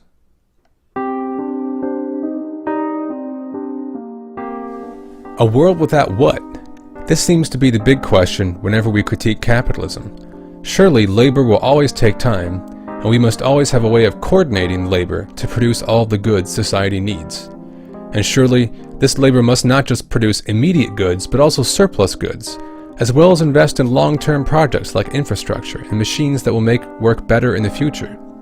So we can't say that we want to produce a society without work, without time, without surplus product, or without machines. What is unique about capitalism is that labor time, surplus, and commodities are all measured in value. The types of commodities created, the types of assets the surplus is invested in, and the quality of the life of those who do the labor are not important. What is important is this endless expansion of value for its own sake. This is capital's defining substance. But if we are to coordinate human labor, the production of surpluses, innovation, and distribution without value production, then what other method are we to use? It is not within the scope of this series to evaluate different proposals for alternatives to capitalism. But it is the place to talk about how Marx's analysis of socially necessary labor time might help us in evaluating these different proposals. We've probably all heard Marx's famous description of the higher phase of communism, from each according to his ability to each according to his need. Marx didn't actually come up with this phrase, but he quotes it in one of his rare commentaries on communism. Here, an hour of one person's work is equal to an hour of anyone else's, creating a basis for real equality throughout society, regardless of the productive abilities or privileges of individuals. In the Critique of the Gotha program, Marx describes the lower phase of communism as a system in which, after an hour of labor, all workers receive a certificate, entitling them to a certain amount of consumption goods in proportion to their working time, not their level of productivity. There is no socially necessary labor time and no inequality, because everyone's work has the same social power. Obviously, this is not a robust plan for how a communist society should be run, but it gives us a glimpse into the sort of radical questions we should be asking ourselves when thinking about communism. Our private labor doesn't immediately become social. It must become value in order to be social. But in becoming value, it is disciplined by a socially necessary labor time. Socially necessary labor time acts as an external force which disciplines our private labor, constantly compelling us to work more efficiently, yet never actually making our work easier or more fulfilling. Socially necessary labor time creates the possibility for superprofits when one produces under the socially necessary labor time. And the search for superprofits drives much of the mad, chaotic development of the productive forces of a capitalist society, generating all sorts of unforeseen consequences. In a society not producing for competition or capital, but for communal ownership, there would not be a socially necessary labor time in this same sense. This means that work would not exist in order to make value. Work would exist in order to both provide use values for society and to better the life of the worker. In our culture, we have an intense fascination with those rare people whose work is fulfilling and challenging. Great musicians, athletes, artists, they inspire us because these are people whose work has challenged them to become the best possible person they can be. Perhaps in a world without socially necessary labor time, such an experience of work could become more universal.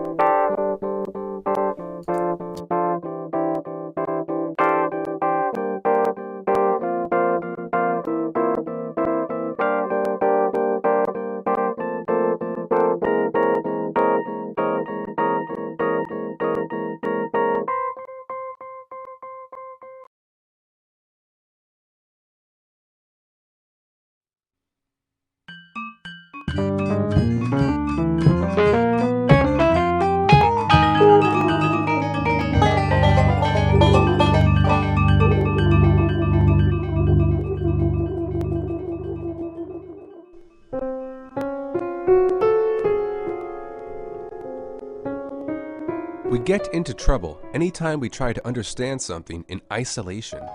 The true meaning of things exists not buried inside them, but in their relation to other things. Take money, for instance. The meaning of this rectangular piece of paper covered in strange hieroglyphics can only be understood when we look at the role money plays in the complex coordination of modern capitalist production. Take away capitalist production, and this rectangular piece of paper loses its meaning. If we take away this context of social relations, it is impossible to understand what money really is. If we view money in isolation, we end up treating all of its social power as if it is a natural property of rectangular pieces of paper. This meaning and power appear not to be specific to a given time and place, but universal qualities that exist in all places and all times. Of course, this would be ridiculous, yet the failure to see things and concepts relationally is par for the course when dealing with bourgeois ideology. This video examines the relation between exchange and production. It argues that exchange and production only derive their meaning from their relation to each other, and that we have to understand the specific nature of this relationship if we are to really understand the full meaning of common concepts like freedom, equality, utility, scarcity, and value. Attempts to understand these concepts without looking at the picture relationally end up being one-sided. Meaning appears as internal to the object or concept itself, and not something coming from a relation. Because there is no way to account for the specific context in which a meaning appears, the meaning seems to be a natural, eternal truth. We will examine the relation of production to exchange through 3 different interrelated windows. Each one will give us a different perspective on the same problem.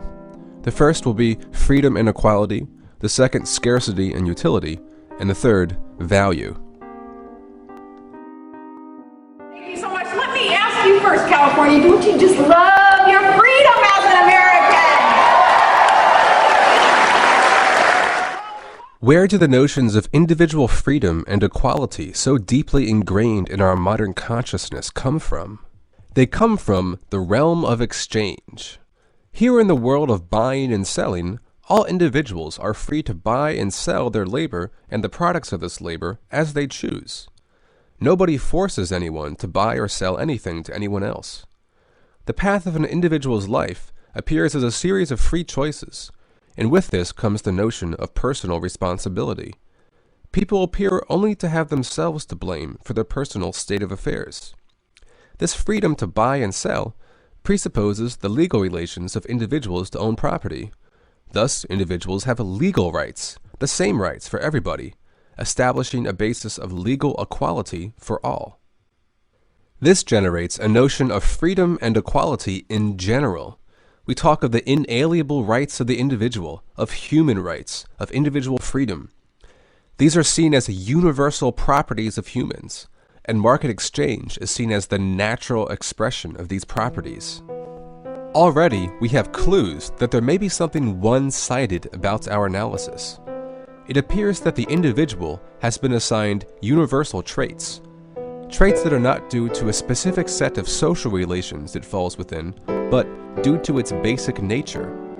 The individual is being understood in isolation, one-sidedly. Rather than a social structure generating a particular type of individual, a universal type of individual is seen as generating a specific social system. Whenever we see the particular masquerading as the universal, whenever we see claims as to the universality of a concept, we have clues that our analysis is one-sided. Such clues demand that we interrogate our notion of market freedom. What kind of society is required to have a world where buyers and sellers are free to sell labor and commodities as equals? We need more than just money, markets, and bourgeois states. We need a particular type of production relation. Though individuals are free to choose whom they buy from and sell to, they are not free to not buy and sell. This is because we can only access our subsistence through the market. Such a situation does not occur naturally. It presupposes a specific type of relation between producers. In order for individuals to have to enter the market to buy their subsistence, they can't be able to create their subsistence on their own. They must be deprived of means of production. Means of production must be a private commodity owned by the few, compelling the majority to enter the market to sell their labor and buy their subsistence. In contrast to the perspective of the market, where all actors meet as legal equals, in production, we see the division of people into classes, workers and capitalists. The world of market equality presupposes a world of inequality in production. This implies a specific type of production, production for exchange. In production for exchange, products are not created for the use of the laborer. They are produced to fetch a price in the market. And because the means of production are owned by the capitalist class, the goal of production becomes not meeting the needs of humans, but generating profit for the sake of profit at the expense of the laborer. The more work that can be squeezed from the worker, the greater the profit of the capitalist. Yet, when worker and capitalist meet in the market to buy and sell commodities and labor power, they meet as free consenting legal equals. There's a contradictory relationship between the freedom of the market and the despotic plan of the factory, between the equality of the market and the asymmetry of class. Yet, though the two sides contradict each other, they also depend on one another. We can't have market freedom without class and the inequalities of capital. If we just said that bourgeois freedoms are an illusion draped over a real world of coercion and inequality, we would be venturing too far into a one-sided analysis of production. We can never forget that capitalist production is production for exchange, inherently linked to the freedom of the market.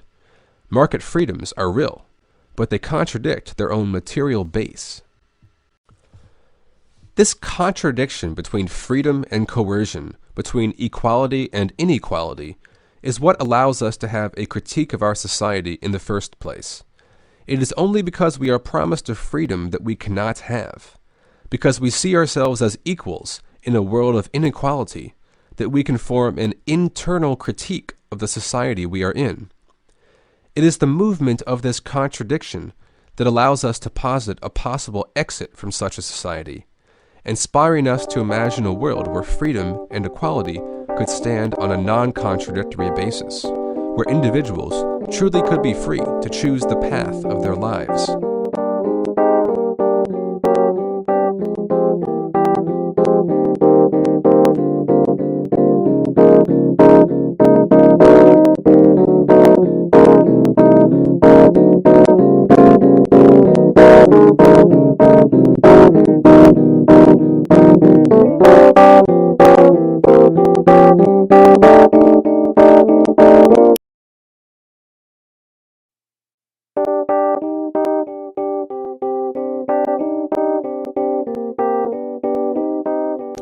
If you were to open a standard economics textbook today, you would read that economics is the study of how the autonomous decisions of utility-maximizing individuals allocate the use of scarce resources. The optimal allocation of resources is reached naturally when individuals are free to make autonomous decisions in the market. But this doesn't mean that we can have everything we want. We live in conditions of scarcity. We always want more than is possible for us to have. Therefore, we always have to make trade-offs. So our textbook reminds us that the fact that we may want more from the current state of affairs, that we aren't happy with the world, is just a part of life. We will always want more than we can have. Thus, economics defines its aim and focus quite narrowly. It is focused on the decisions that individuals make in the market. Its focus is on exchange. That doesn't mean it doesn't say anything about production, but its observations about production are based on the basic principles it learns from its analysis of exchange. Production is also just a realm of individuals making choices between scarce resources, nothing more, nothing less. And with this framework, neoclassical economics is able to justify all of the central ideological claims of capitalism, that people can only be understood as individuals and not classes, that we can only blame ourselves for our lot in life, that free markets are the best route to maximizing everyone's utility, and that the current state of affairs is not only the best one, but also the natural expression of universal human nature. Here, too, we have clues that our analysis may be one-sided. As in our previous example, there is a conflation of the universal and the particular. Particular aspects of the individual's market behavior under capitalism are held to be universal, innate properties of all human behavior for all time. The particular types of choices we make in the market are considered universal choices. Scarcity is seen not as a product of a certain organization of production, but as a universal, timeless condition. These are our clues. Let us interrogate these notions of utility and scarcity to see how we might situate them within their actual social context. Who is this calculating, egoistic, utility-maximizing individual? A closer inspection shows that her existence as an individual is dependent on her existence as a social creature. It is only through a certain type of society that we have a particular concept of the individual. For one, we do not form our desires in a vacuum. We are taught what to desire. We are also taught how to pursue the objects of our desires. In different societies, people carry out these intentions quite differently. In a capitalist society, we purchase our desires. But this requires that we sell our labor in the market. And thus our utility calculating isn't just an abstract measure of how much we want things. There is a social context that structures these calculations. We have to consider our incomes and the social values of commodities. Neither one of these things, wages or prices, can be explained solely by the world of exchange. They both require an analysis of production. The logic of production does not follow the same logic of utility maximization. Capitalists don't invest in production in order to maximize utility. They invest in order to make profit, in order to gain value in the abstract. The pursuit of money for its own sake is not a pursuit of utility. It is a separate logic, a blind, calculating logic that pursues its own interest, transforming the capitalist into a mere personification of this logic. The profit maximization of capitalists forms the bulk of the economic activity in our society. Yet, it is easy to fall under the illusion that the economy is just made up of individuals maximizing their utilities. This is because the social links between all individuals, be they capitalists or workers, always take the form of market transactions. Our social relations are mediated through value relations between commodities. But this appearance is one-sided. The presence of the utility-maximizing individual presupposes the social organization of a capitalist society, with its private property, wage labor markets, and the capitalist state. In our textbook, the individual walks by shelves of commodities to compare and evaluate. We don't need to know where they came from or how they got to the shelf. Supply is given, a static, pre-existing quantity of stuff on shelves. Economics assumes it into existence, as it does the isolated, hedonistic consumer. Upon interrogating our textbook and asking for a theory of what creates supply, we are given a familiar answer. There is a given amount of scarce resources. We must make choices between them. We are shown a static, pre-existing world of resources to choose from, as if shopping in the market. Cleverly, our focus has been diverted from any activity that actually brings commodities into being. But how can we actually understand scarcity without understanding the production process? How do we compare the scarcity of coal to the scarcity of wood, without an understanding of the fact that wood merely requires the cutting of a tree, while coal requires an elaborate mining process? The concept of scarcity is only an inversion of the concept of production. It is the work of people that produces things in given quantities. Our choices between scarce resources are actually choices between different distributions of labor. We have seen that our economics textbook is lacking. None of its central claims make any sense unless they are contextualized in a mode of production, a social organization of working activity that produces a certain type of individual and a certain way of pursuing our interests. Our textbook has done a clever thing.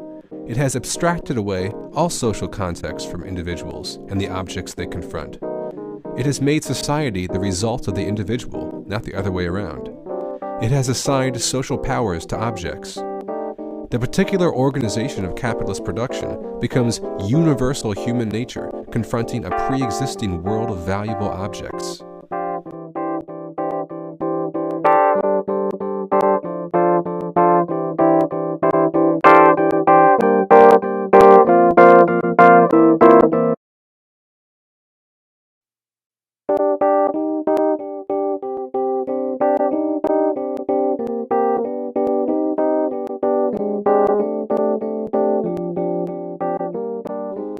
Marx was interested in interrogating the notion of exchange value to get to the heart of what it was really all about. It led him to a concept of intrinsic value given to commodities by labor. We've already followed this argument in video 4. Here, I will review the argument in order to demonstrate how it functions as an interrogation into the one-sidedness of the concept of exchange value. Exchange value is an observable phenomena in our world. Commodities exchange in certain ratios. A commodity's exchange value is the ratio at which it exchanges with another commodity. At first glance, exchange value can seem random and accidental. But we observe that in reality, exchanges are not accidental and random. Stocks of commodities are replenished, creating a regularity to exchange ratios. What could this process be that takes away the accidental nature of exchange and replaces it with a social regularity? When I say one book equals 30 pencils, I am comparing magnitudes. But magnitudes of what? To compare magnitudes, you have to have some substance or essence that you are comparing. This leads Marx to conclude that commodities have an intrinsic value. All of these different exchange values are just different ways of expressing this intrinsic value. But we never see the intrinsic value. We only see the various commodities that are used to measure its magnitude. We are still in the world of exchange. All we have done is to analyze the nature of exchange value, which leads to this idea of intrinsic value. But here is where we have to leave the world of exchange in order to ground our concept further. Intrinsic value is a pivot concept that forces us to move to the world of production. What is the substance that intrinsic value is made up of? It can't be the use value of commodities because use values can't be quantitatively related. You can't compare the use of an apple to the use of a car quantitatively. the only logical place to look is the labor process, the process whereby individuals create the world in which they live. This answer to the question of intrinsic value was not accepted by all of Marx's critics. Some argued that there are many other things that can make up this intrinsic value, like scarcity or utility. Yet, as we've already seen, scarcity and utility are incomplete, one-sided concepts that can't be understood unless they are grounded in a theory of production. Only through an understanding of the activity of people as they shape their world, and the way in which the particular mode of that production shapes the individual, can we understand scarcity and utility. This makes labor the obvious focal point for our investigation into the value relations that make up a capitalist society. Labor is the way we create the objective world we encounter, and the way we create ourselves. It makes sense that this notion of value might not be intuitive for some to accept. In a capitalist society, we are separated from our labor. Our working power is a commodity that we sell to a capitalist. The capitalist owns our labor and the product of that labor. We don't have a sense of our labor as a purposeful activity or a social activity. Our labor must take the form of a commodity with a market value before it becomes social labor.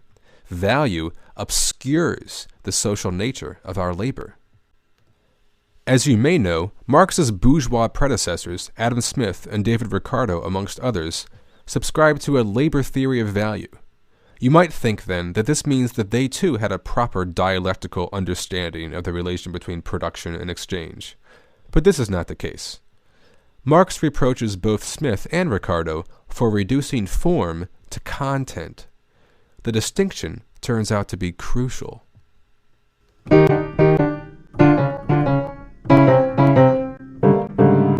The content of value is labor. By this we mean that the social substance that makes up value is labor. But we don't see this content when we examine a commodity.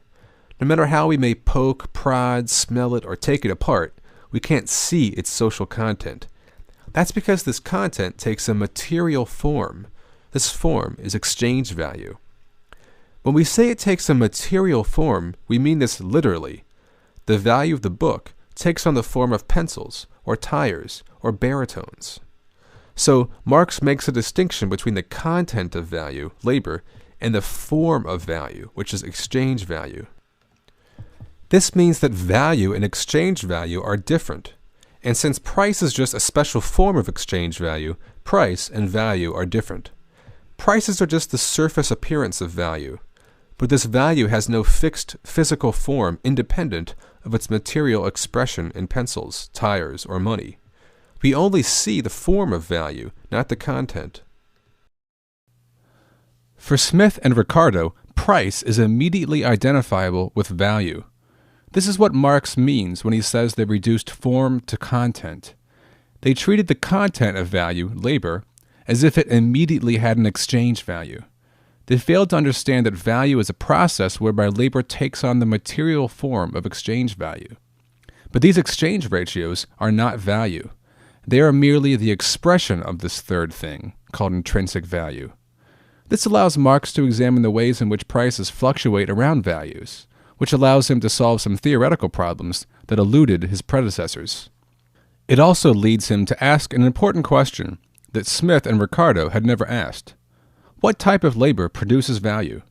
Because Smith and Ricardo saw labor and price as identical, they assumed all labor, in all times, created value.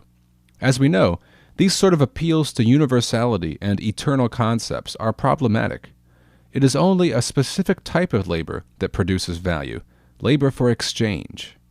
And thus, only a specific type of society, in which there is a regular, predictable, disciplining of labor to the needs of market exchange, can be a society ruled by the law of value. In case it's not obvious, there's a central ideological issue at stake in this distinction between the general and the particular.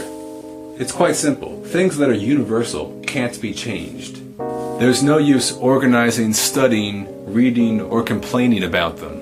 If human beings are always a certain way, then that's just how it is. But if we want to change the world, we need to know what aspects of our reality are not universal. What things are merely the product of the organization of our social relations. what things might change under a different type of organization. In a capitalist society, much of the world of appearances comes from our experience in the market, in the realm of exchange. But from this one-sided perspective, we aren't able to see the historic specificity of these market experiences. Without a perspective of the type of productive relations that underlie the freedom, equality, and individuality of the market, we end up making universalizing and inadequate generalizations about human nature. Such a one-sided perspective makes it seem as if we are trapped in the present, as if the problems of today are universal problems of all time, unable to be transcended.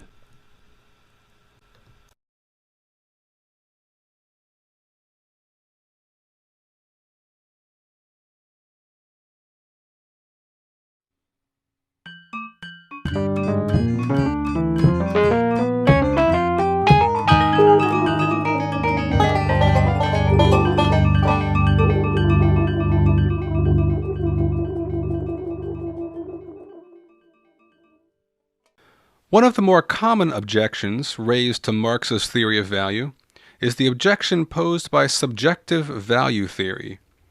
Though these modern objections can take quite a crude, simplistic tone, they are echoes of a rather old debate, one that dates back to debates between Marxist and Austrian economists that took place in the late 1800s and early 1900s. Austrian thinkers like Baumgartner and Mises were staunch defenders of free markets and private property, seeing capitalism as the ultimate expression of human freedom. In response to the revolutionary challenge of Marx's economic ideas, they advanced an alternative view of economics in which economic value was not determined by human labor, but by the subjective evaluations of individuals. The Austrians called their theory subjective value theory, also known as marginal utility theory, and they called Marx's theory an objective value theory. Now, Marx himself never used this sort of language to describe his theory because such a simplistic dichotomy would have robbed his theory of much of its nuance and depth. Nevertheless, Marx's defenders often accepted this dichotomy, advancing a staunch defense of Marx's supposed objective value theory. But if we really want to understand Marx's theory of value, we need to dig a little deeper than this. At first, it may seem that this debate over value theory is purely an academic one, not so urgent an issue in these times of crisis and political upheaval. But value theory actually sits at the center of any theory of capitalism, and is therefore extremely relevant if we are to understand this crisis of capitalism. The subjective-objective debate is more than just an academic feud about how to theorize prices. It's a debate about two rival visions of the world, one deeply apologetic of capitalism, and one radically critiquing it. Though mainstream neoclassical economics has sought to distance itself from the particularly extreme capitalist apologetics of the Austrian school, both share a common origin in the theory of marginal utility. This economic crisis has brought to light the utter bankruptcy of mainstream economics, as its ideologues stutter and stumble in the face of an economic depression that doesn't fit into their models, bringing into question its most foundational theories, like the theory of marginal utility. In this crisis, it is important to understand the failures of the dominant ideology so that we know what we are fighting, and how not to replicate those mistakes in our own movements. Therefore, we will need to spend some time in this video laying out some of the fundamental failures of the subjective or marginalist approach to economics. The mantra of all ideologies is the phrase, "That's just the way things are." Econ professors and right-wing pundits love to use this phrase. When factories close, they tell us, "That's just the way things are." When people are poor and live in degradation, we are told that this is just the way of the market, and that nobody is to blame but the poor themselves. They can make this argument because their theory of the market is based on a theory of subjective value. If economic value is subjective, as the theory of marginal utility argues, then the marketplace is just a clearinghouse for our desires. It serves as a vast, unconscious, democratic network, adjusting needs and production with scarcity to provide the best possible organization of our competing subjectivities. The outcome of this market process can't be critiqued because it is just the spontaneous result of our desires. There is nobody to blame if something goes wrong. responsibility is dispersed between millions of individuals. The only thing we can critique, from the Austrian perspective, is those who try to interfere with this market process, like unions, social movements, or the government. If value is entirely subjective, then we can also have no theory of exploitation. The division of the social product into wages of workers, profit of capitalists, and rent to landlords is not explained by the power of these social classes. Instead, it is seen as the result of purely technical factors, like the scarcity of inputs relative to the subjective decisions made by workers and capitalists as they enter into free contracts. Rather than a theory of classes, we have a theory of pure individuals, all seen as equals in the market. And since individuals have always had subjective values, the subjectivists can argue that capitalism is the expression of universal human characteristics, and not a particular historical form subject to change. It is certainly true that when we go to the grocery store to spend our meager wages, we get to choose between Coke and Pepsi. But if this sort of choice is the ultimate horizon of human freedom, then we really haven't achieved much as a species. While subjectivists busy themselves with complex models of consumer behavior as we choose between Coke and Pepsi, they miss the fact that these choices happen within the context of larger institutional arrangements which we have no choice over at all. It is these larger structures that Marx is interested in: private property, wage labor, commodity exchange, and the law of value. For Marx, the market is a place where blind economic laws dominate over us, where subjects are powerless, and where objects, like money and commodities, are imbued with social powers. We are all hyper-aware of this fact today, as we watch the most powerful people and states in the world flounder helplessly in the face of this economic crisis. The law of value commands, people obey. Great confusion comes from the fact that the word value is used to mean two different things. Some people think that because you and I make personal value judgments when we go shopping, that these judgments must be the source of the value of commodities. But the personal value judgments we make in our heads are not the same as the exchange values of commodities. Commodities have exchange values, the quantitative ratios in which they exchange with other commodities. People make value judgments, judgments which are not measurable or quantitative. Just because we use the same word, value, for both phenomena, doesn't mean that they are the same thing or that there is any relation between the two at all. Such relation has to be proven. Many logical mistakes are made by people who don't distinguish between these two uses of the same word. Don't be one of those people. Now, subjective value theory argues that we can understand exchange ratios solely through a theory of the subjective psychological motives of consumers. Now, its attempt to do so is fatally flawed, shot through with unwarranted assumptions, shoddy abstractions, and circular logic. Let's take a look at some of those problems now.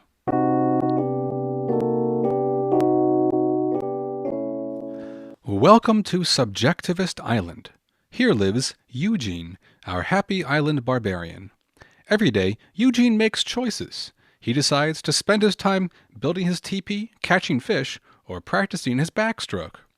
He likes the backstroke most of all, but after so many laps around the island, he gets tired of it and starts to prefer catching fish or teepee building. Intent on maximizing his utility, Eugene gets out some paper and a pencil and makes himself a preference scale so that he can figure out the exact proportions to devote to all three activities each day. He cherishes this preference scale because it is the source of his freedom. It's just like the preference scale you carry around in your pocket every day. You carry one, don't you?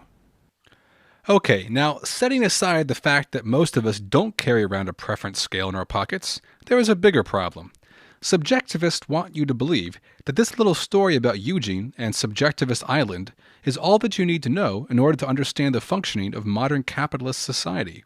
Funny, then, that we had to abstract away all of capitalism, all society in fact, in order to arrive at our theory of preferences.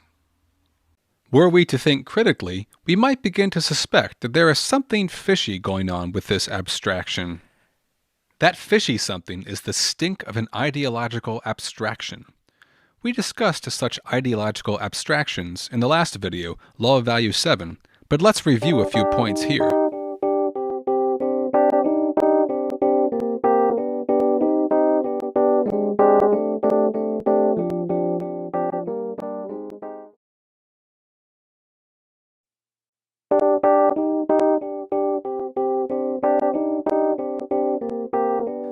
The point of a dominant ideology is to make it seem like the present order of things is a universal order, that the status quo is the natural expression of things, unchangeable. How convenient, then, for our bourgeois theorists, that our natural universal man, Eugene, happens to contain the seed of modern capitalist society in all of his preferencing and acting. It's as if every choice made by every human since the dawn of time was just an expression of some innate capitalist instinct waiting to come into being in our modern society. But it's not enough just to point out the obvious ideological basis of subjectivist theory. We must also prove that this ideological abstraction is an illegitimate one. Let's do that. It should only take a few minutes. The parable of Subjectivist Island leads one to think that human desires are formed privately, independent of society. But this has never been the case. Desires are taught, socially constructed, and can't be understood independent of society. How do subjectivists respond to this? They say, yes, desires may be constructed, but this is out of the scope of economics, so we don't have to consider it. In fact, this is how modern economics deals with all criticism. It ignores it and says it's the topic of another discipline. How convenient. It's like saying we don't have to consider the fact that the earth is round because that's out of the scope of flat earth theory. We can't understand desire without also understanding the ways in which we go about attaining our desires. Here's where the abstraction of Subjectivist Island breaks down. On the island, Eugene attains his desires by directly acting to get the things he wants. But these are not the sort of choices we make in a capitalist society. In capitalism, we have to sell our labor to someone else so that we can make a wage that we can then spend on the things we want, but only after we've given most of our wage to the landlord, the mortgage company, and the state. Subjective value theory has to prove that it can move this abstract model of choice from Subjectivist Island to a full-scale capitalist economy. It does this through the fantasy of barter. Let's say Eugene, while backstroking one day, discovers another island called Barter Island. Here lives Ludwig, who cracks coconuts all day. They decide to trade fish and coconuts, each one carefully measuring their utilities for fish and coconuts on their preference scales, calculating the precise exchange ratios to maximize their utilities, resulting in an exchange ratio between coconuts and fish. Now, says the subjectivist, we have shown that our abstraction was legitimate, and that we can explain exchange ratios purely through the science of preference scales. If only it were that simple. The first thing we might notice is that the exchanges on Barter Island can only take place because Eugene and Ludwig have different resource endowments. If they both had access to coconut and fish, then there would be no reason to trade. In order for trade to continue in a sustained way, trade must reproduce these differences. This means that in order for a capitalist market to work, there must be the constant reproduction of a certain type of property relation in which people have to enter the market in order to get what they need to live. Specifically, people must be deprived of their own means of production, forced to enter the market to sell their labor in order to buy the things they need. This property relation must be continually reproduced through exchange so that there is always scarcity and people are always dependent on the market. Thus, we can see that something very sneaky has been done. What is it? We were trying to form a theory of barter based solely on subjective preferences, when all of a sudden, we realized we needed to assume a certain type of property relation in order to make any sense of it. Thus, abstracting away property relations and forming a theory of exchange without them is impossible and illegitimate. Even more damning is the fact that capitalist societies don't have anything to do with barter. People don't produce to directly exchange products for other products. We produce in order to exchange things for money. Money is an intermediary in all economic activity. So it makes no sense to say we measure our subjective utility for coconuts against fish when exchanging.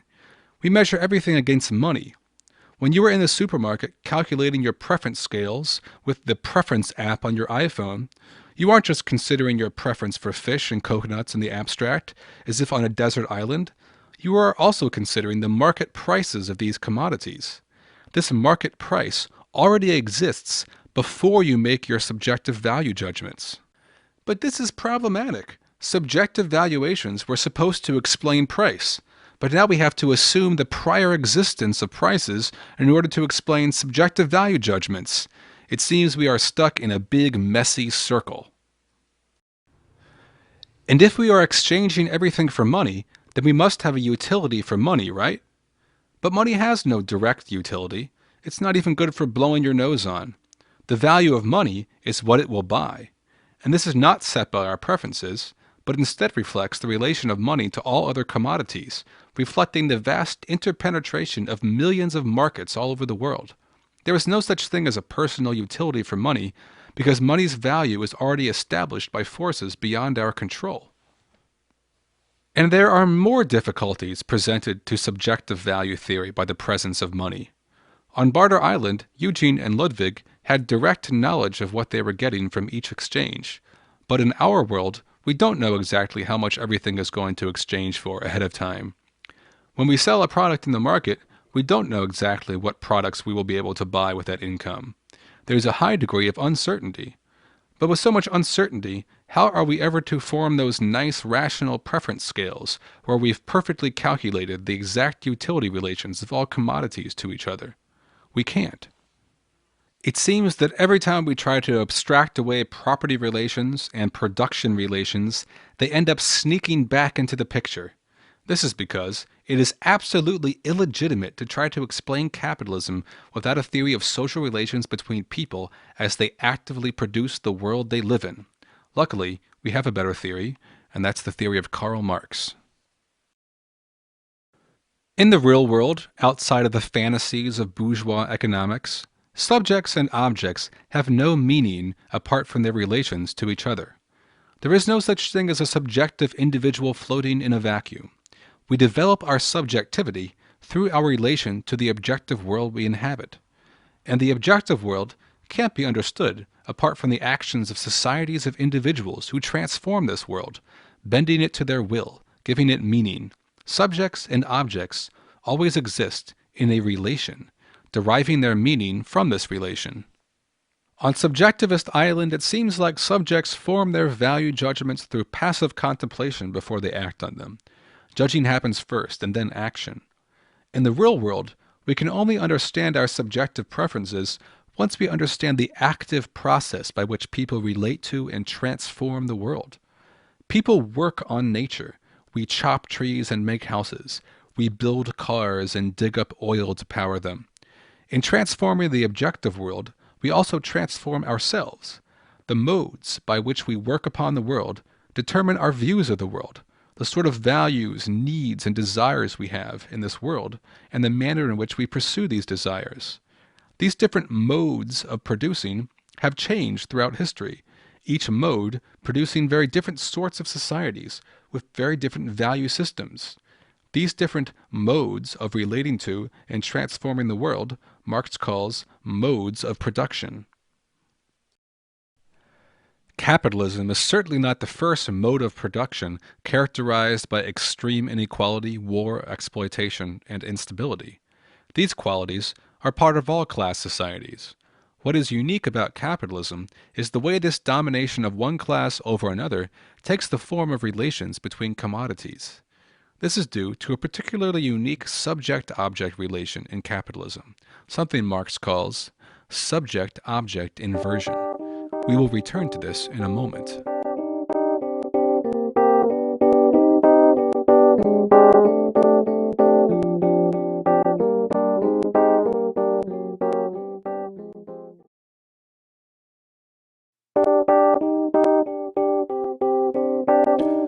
Objections to Marx's theory of value often have to do with the way his theory of value relates to market prices.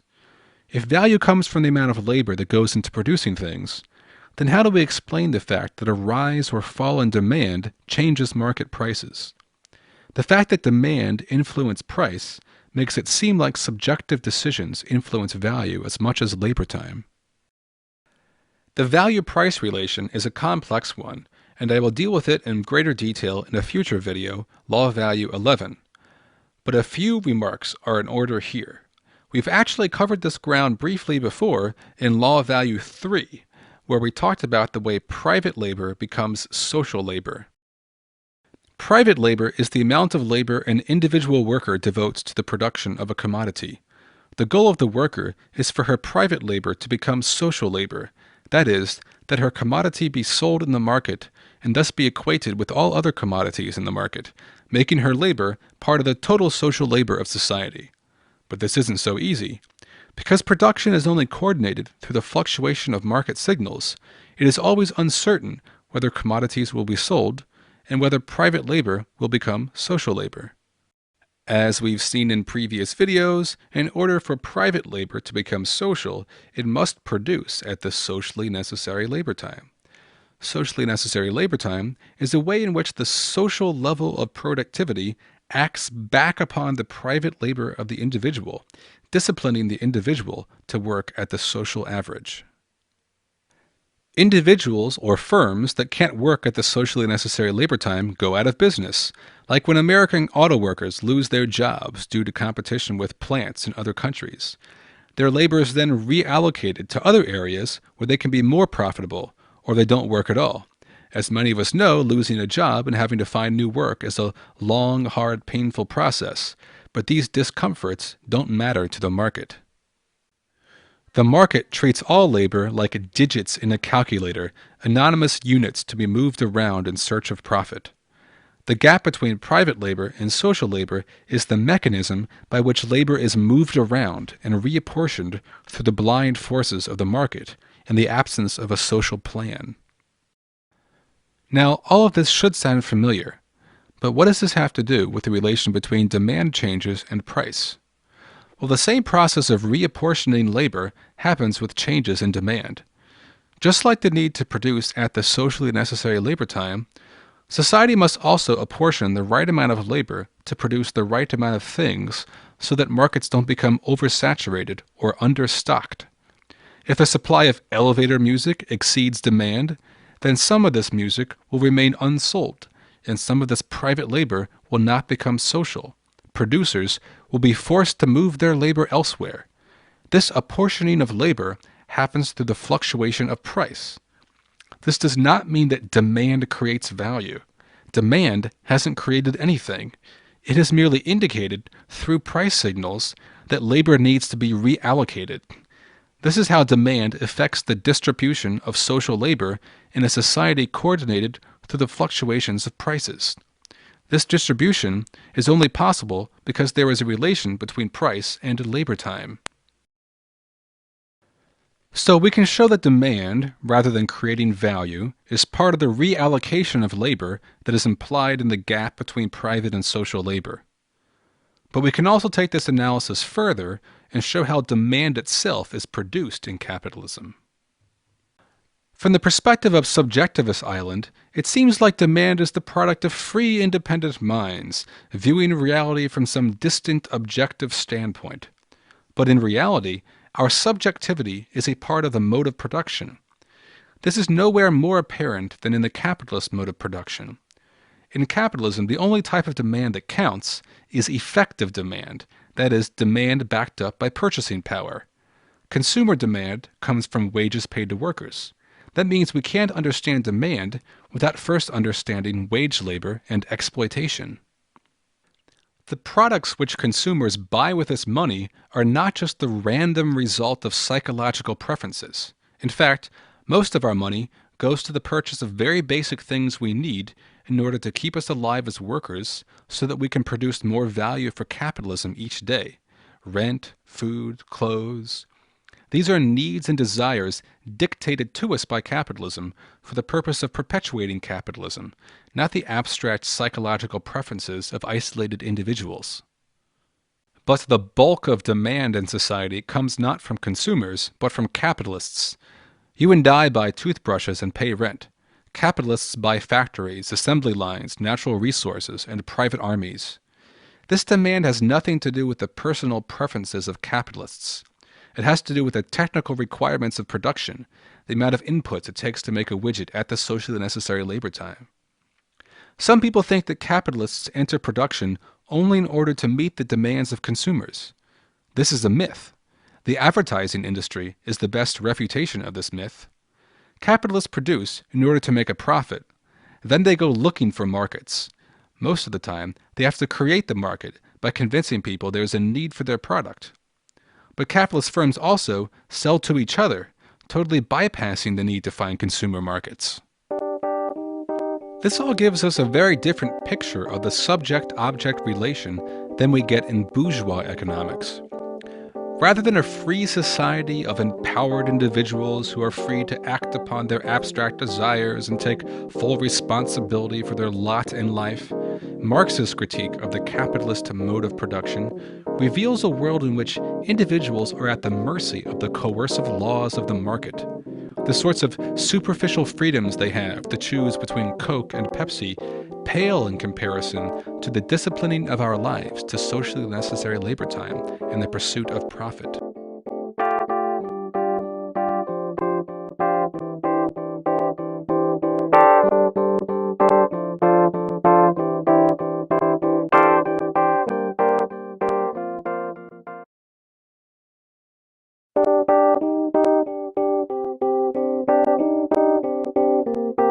We could raise taxes on people. That's not the way. Corporations are people, my friend.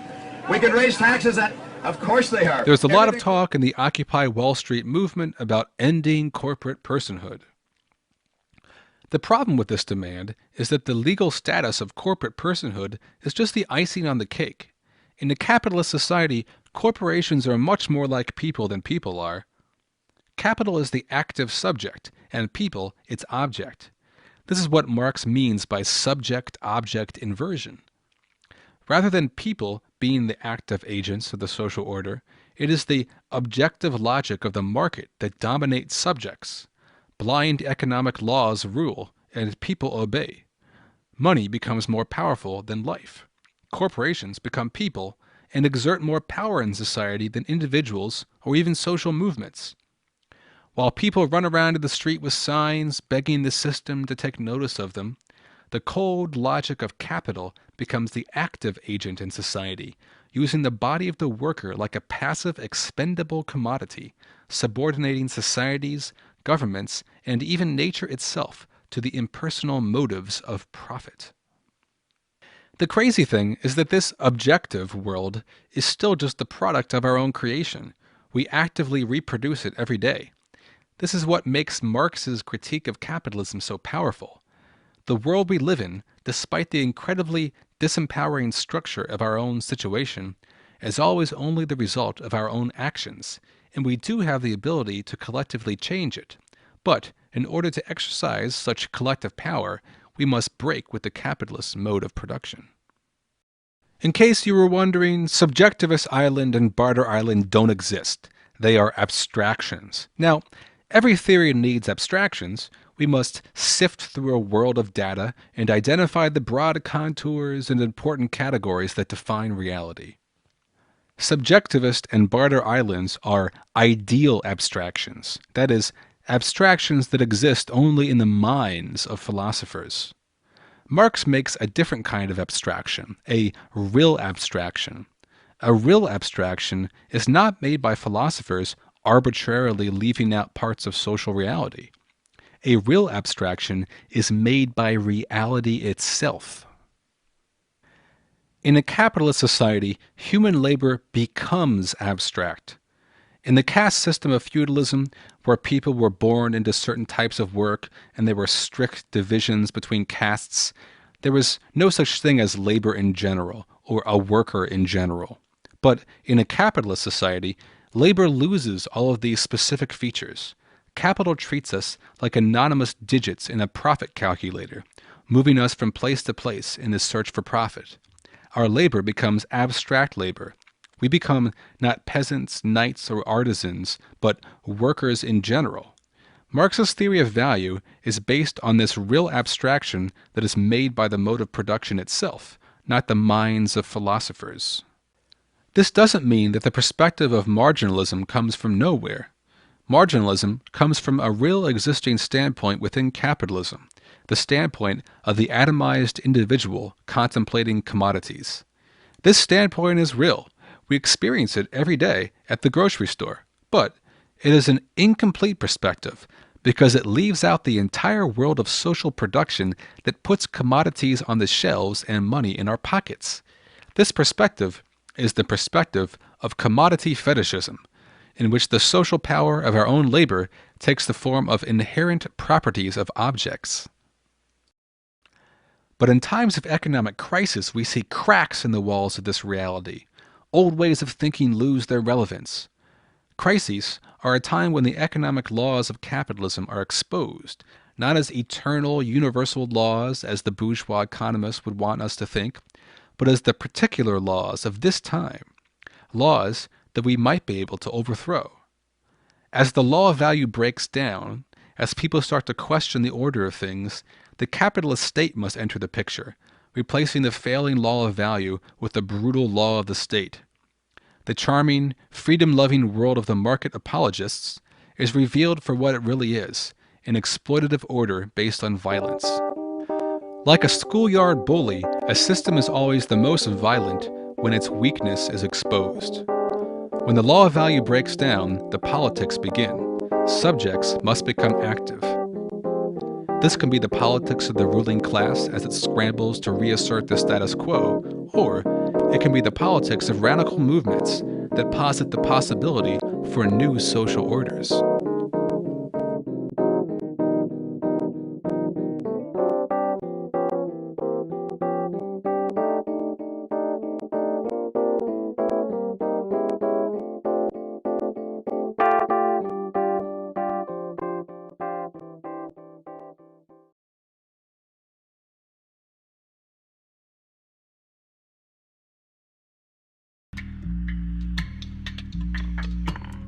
Money can really fuck you up. It can make you lose your home. It can make you go to work.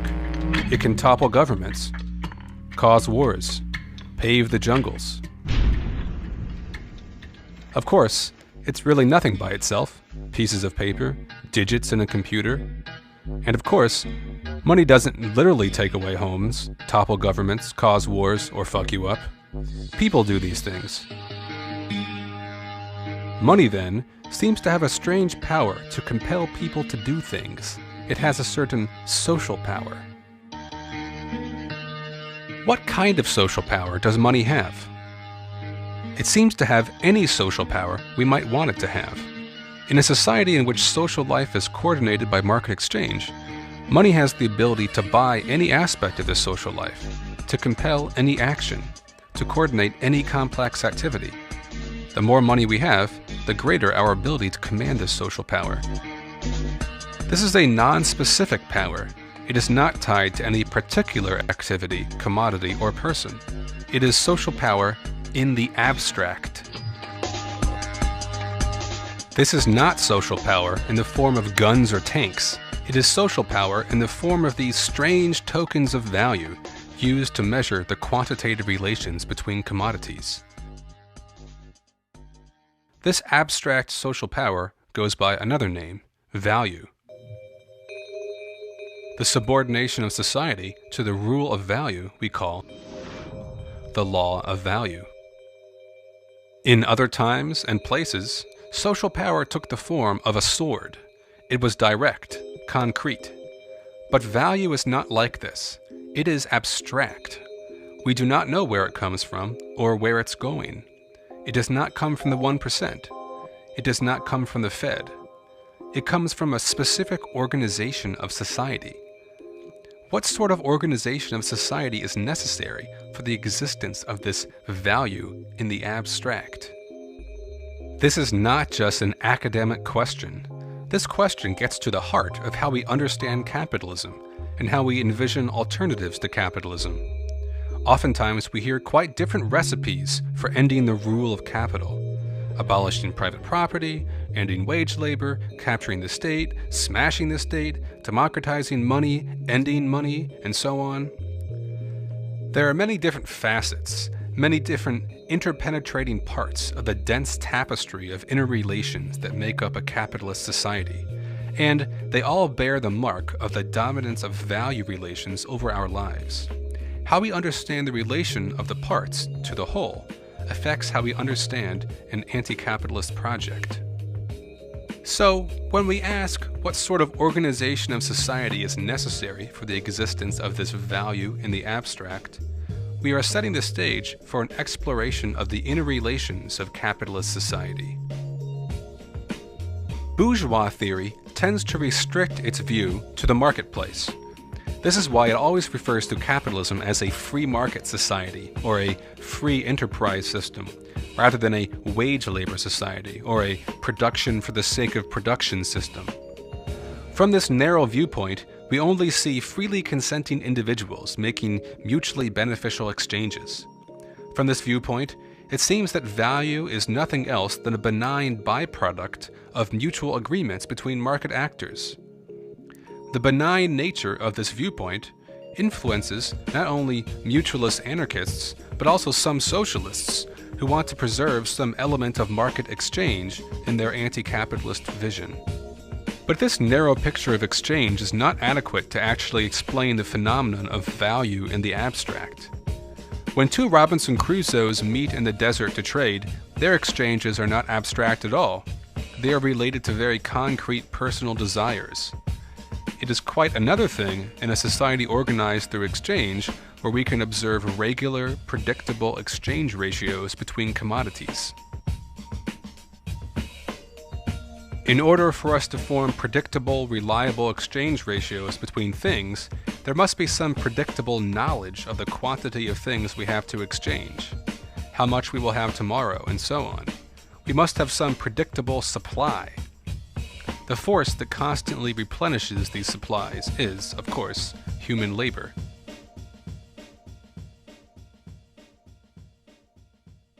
This brings us to a fuller picture of our society ruled by abstractions. Rather than just a society of free exchange, it is also a society in which this exchange is regulated by production.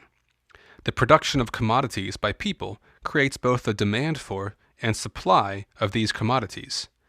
The exchange ratios between commodities, their values, are signals which coordinate this social labor process. Thus, we have a society in which exchange and production constantly regulate each other. Behind the movement of commodity values in the market lies a parallel process of the movement of labor from one task to another. The social power of money, of value, lies in its ability to move about this labor. If the abstract social power of money comes from its ability to measure and command labor, what kind of labor is this labor? Knitting? Building? Singing? It's any kind of labor. Labor in general. Abstract labor. We began by asking what sort of society makes the rule of abstractions possible, makes the law of value possible. After penetrating the surface appearance of market exchanges, we found that it is a society in which value relations between commodities are directly related to the labor that produces these commodities. And now we have seen that the abstractness of these value relations is paralleled by the abstract nature of labor. Does this answer our question as to what sort of society makes such abstractions possible? No. Marx is sometimes taken to task for his concept of abstract labor.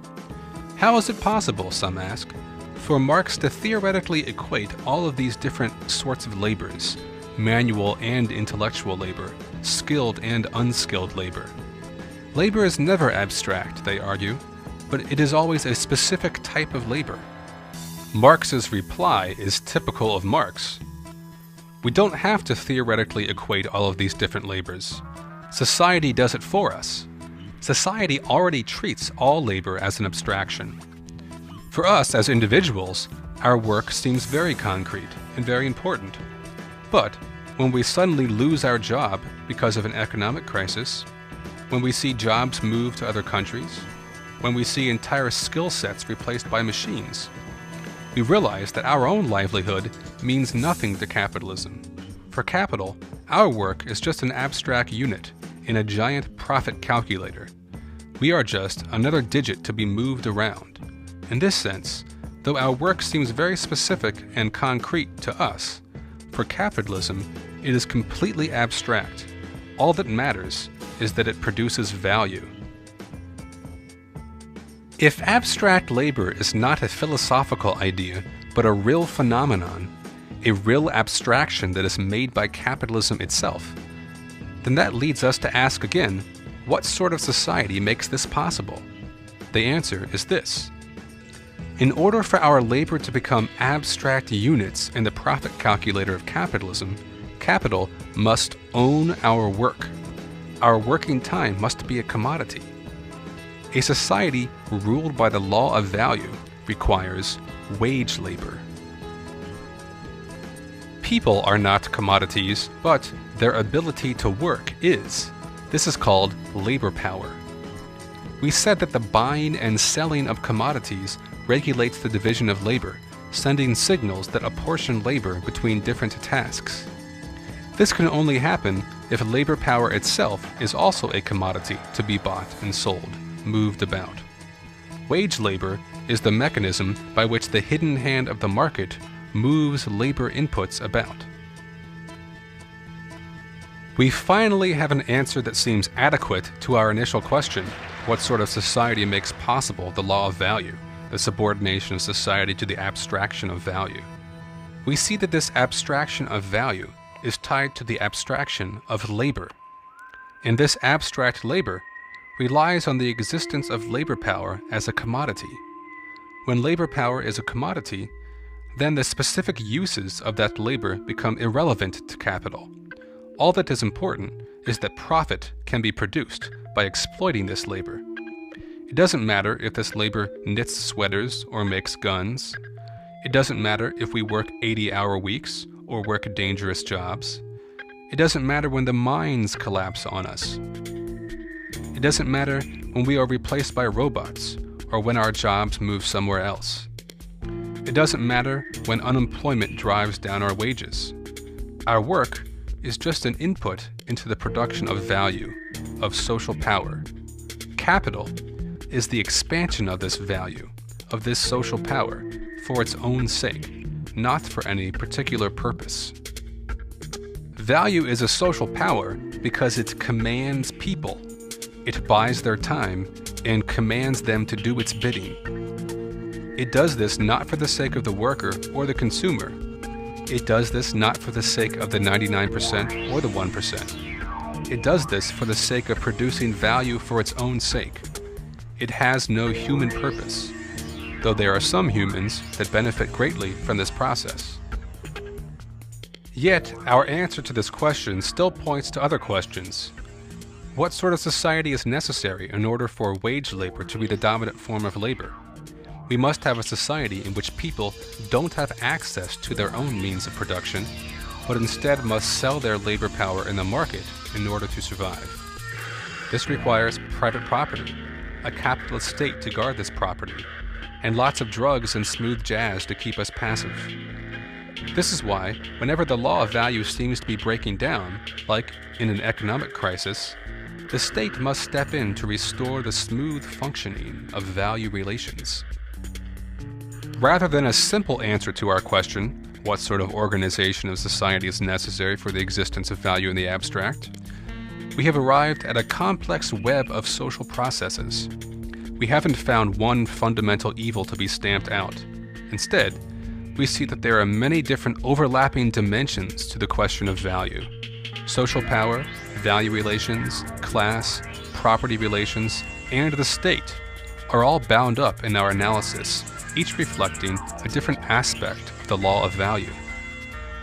So what parts of these interrelating factors need to be gotten rid of if we are to overthrow capital? I would argue that we need to do away with all of it: value, money, abstract labor, wage labor, capital, private property, the state, and so on.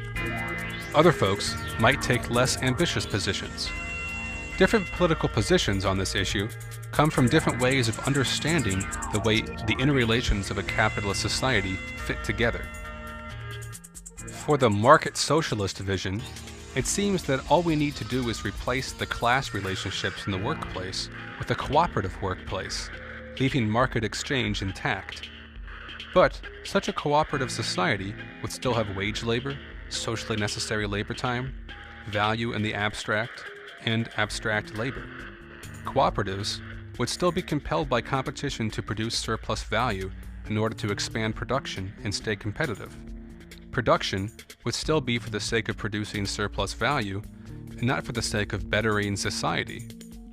It is probable that the most efficient and successful firms would be those with the least cooperative structure and the highest disciplining of labor. For the 20th century communism of the USSR, it was initially the seizure of state power by a vanguard of the working class, the nationalization of property, internationalism, and the administration of production by a plan that was thought to be sufficient to break with the capitalist mode of production. Yet the plans of the planners soon began to resemble the most despotic plans of the capitalist workplace.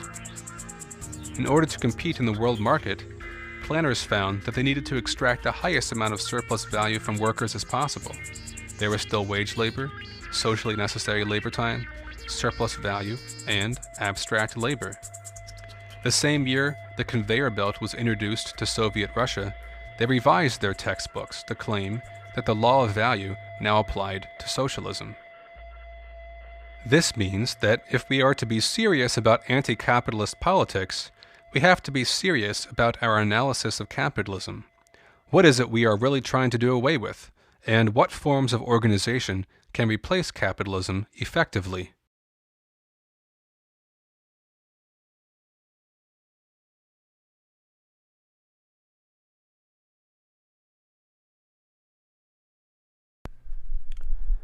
The word abstract can mean many different things. A painting is abstract if it doesn't have any references to representational objects. An idea is abstract if it moves out of the realm of the concrete example and deals with general principles.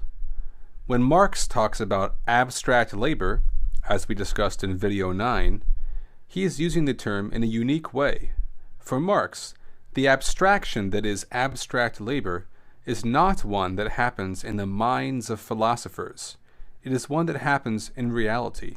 It is a real abstraction. This seems an interesting enough proposition to warrant this brief supplementary video on the topic of abstraction.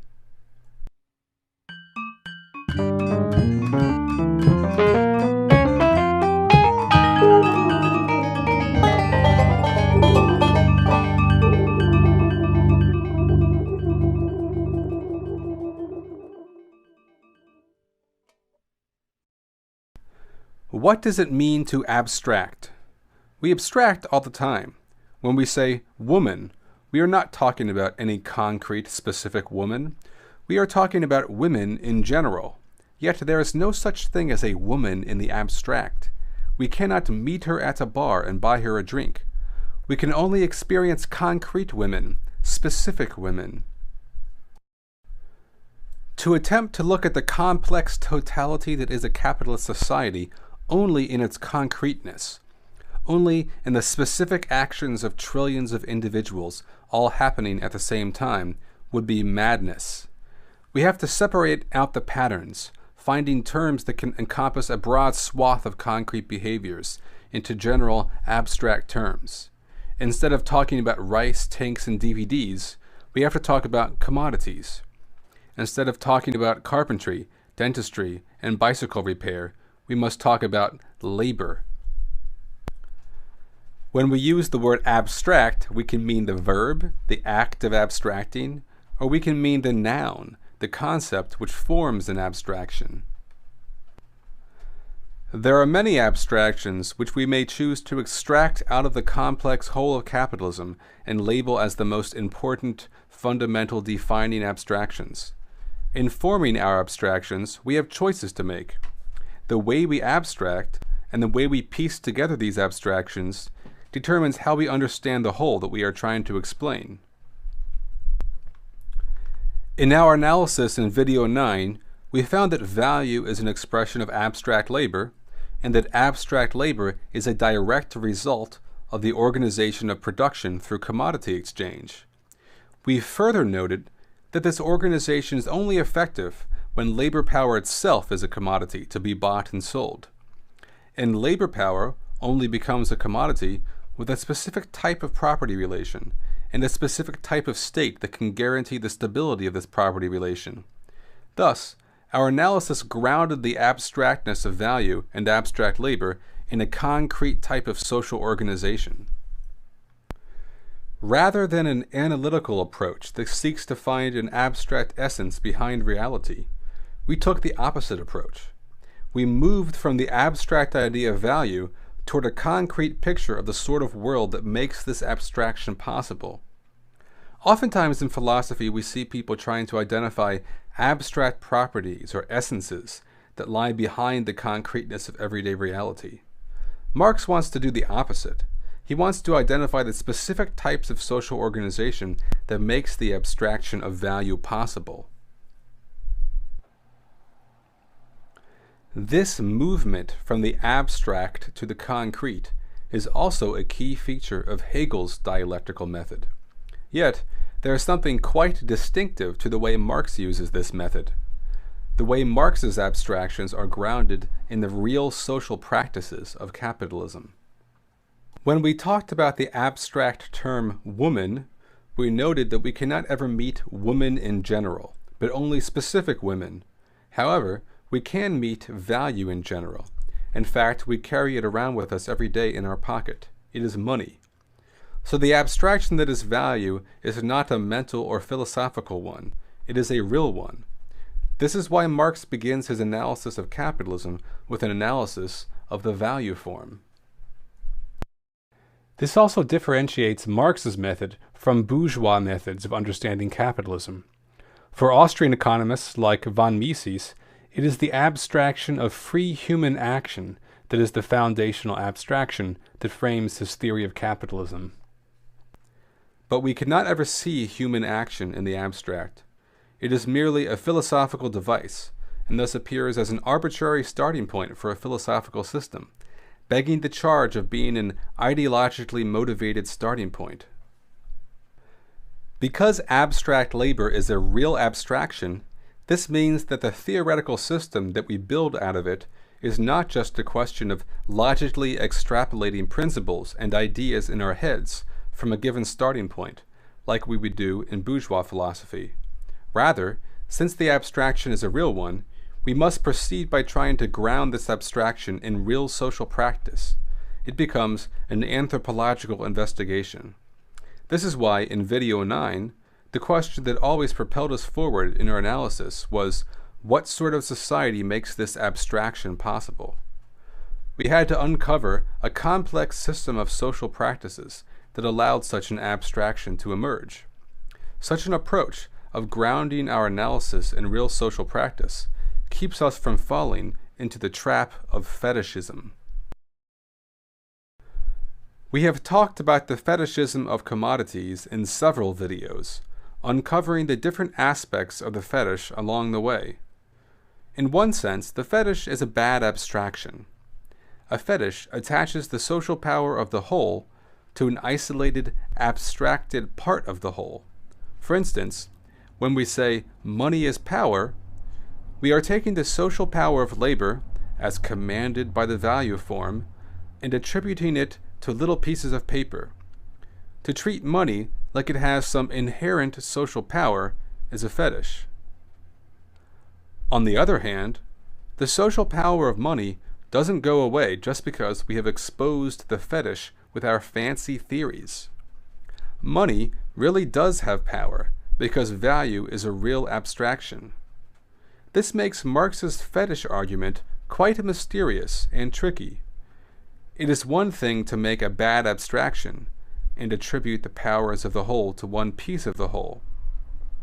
It is quite another when this abstraction is a really existing phenomena that can't be changed by theory. Depending on our vantage point, we can argue two different points. On the one hand, money and commodities are just objects and do not have any inherent social powers. They derive their value and social form from a specific organization of labor. On the other hand, the social power of money and commodities is not an illusion. In a capitalist society, they really do have value and social power. The fetish is real.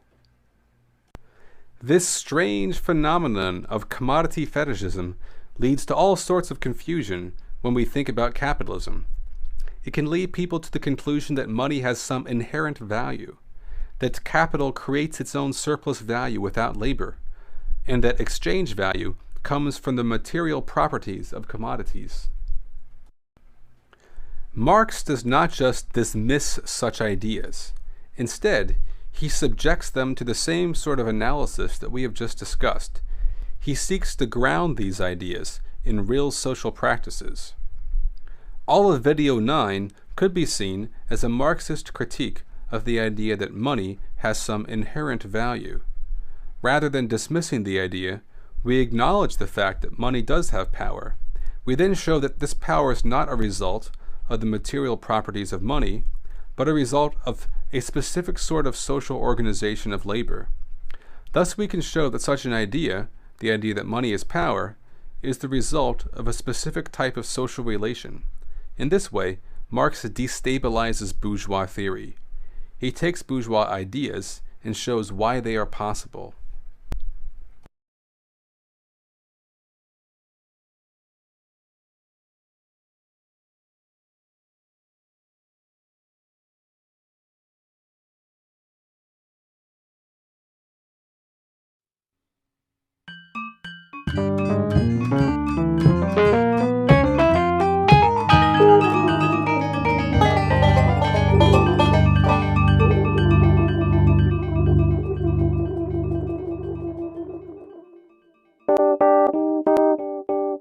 Here is a yo-yo. Let's say it took an hour to make, parts and everything. And here's a bag of high fructose jelly beans. Let's say they took 20 minutes to make. What if they both sold for $5 despite having different labor contents? Wouldn't this be a big problem for Marx's value theory? When people get their panties in a bunch about price and value, it's over this issue of price and value not being the same all the time. Is this non-identity of value and price the end of Marx and the end of all radical politics? I hope not. After all, the reason we have two concepts, value and price, is because they are not the same. It is the relation between them that counts. It is the relation between them that explains the inner mechanisms of capitalist production and exchange. If value and price were the same, we would automatically know how much labor went into a commodity and what level of output we needed to meet society's demand. But if we already knew all of these things, then there would be no need to have value or price or even a market for that matter. We could just plan everything on a computer. But we don't have a planned economy. How much yo-yos and jelly beans should society produce? How much of society's labor time should go into each? Nobody knows. And when the capitalist buys plastic and string and hires yo-yo makers, she doesn't know how much profit she'll make. And when we go to the store, we can't see how much work went into our yo-yos and jelly beans. These decisions all must happen through the fluctuation of price signals. These fluctuations reflect back upon production to discipline and apportion labor. When we say that labor is disciplined, we mean that Joe Schmo on the jelly bean assembly line is pushed to work at the average level of productivity. On the shop floor, he is pushed by the speed of the machine and his boss. But the machine and his boss are being pushed by competition in the market to lower the socially necessary labor time it takes to make jelly beans. When we say that labor is apportioned, We are talking about how many people work at the jelly bean factory and how many work at the yo-yo factory and so on. In other words, we are talking about the division of labor. The division of labor and the socially necessary labor time determine what is produced, how much is produced, and what the values between these commodities are. But the unique thing about capitalism is that these decisions about disciplining and apportioning labor only happen after the labor has been performed. Price signals are judgments on past labor, which then influence future labor. As the products of labor leave production, enter circulation, and then become inputs into future production, we have a continual feedback loop of information. This feedback loop could be confusing unless we remember this important principle. Value cannot be created in exchange. Once you understand this, almost everything else falls into place. Value is created in production by human labor. It takes the form of commodities with definite values. Commodities enter the marketplace where they acquire prices. Sometimes these prices are above their values, sometimes below. These signals act back upon production to discipline and apportion labor. Thus, the enormous complex division of labor in a capitalist society is coordinated through the value relations between the commodities. Because value cannot be created in exchange, this means that the exchange of commodities is a zero-sum game. If some commodities sell above values, then others must sell below. There can be no aggregate increase in value merely through the process of commodities changing owners. To have new value, there must be new labor. Unlike neoclassical theory, where prices arise merely from the collision of subjective motivations of individuals bartering, totally abstracting away from the production process, the Marxist theory of value and price directly links these phenomena to the need for society to reproduce itself through a capitalist division of labor.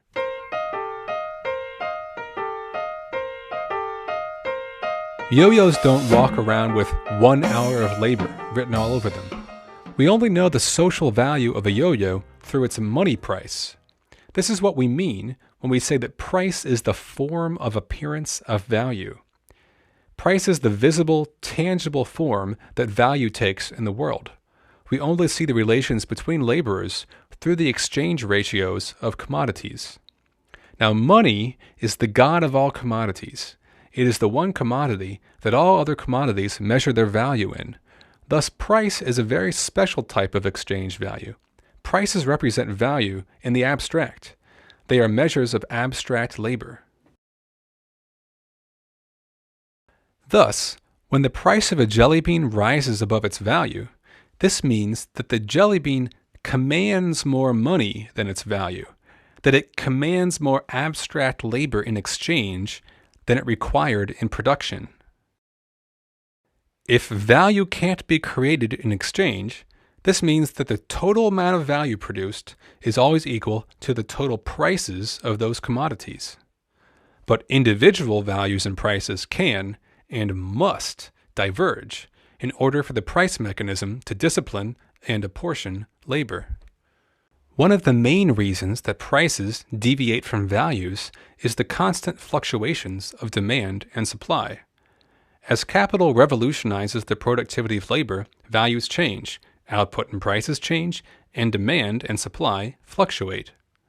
If demand for jelly beans is higher than the supply, then the prices of jelly beans rise above their values. They command more abstract labor in exchange, and this triggers a reapportioning of labor to bring supply in line with demand.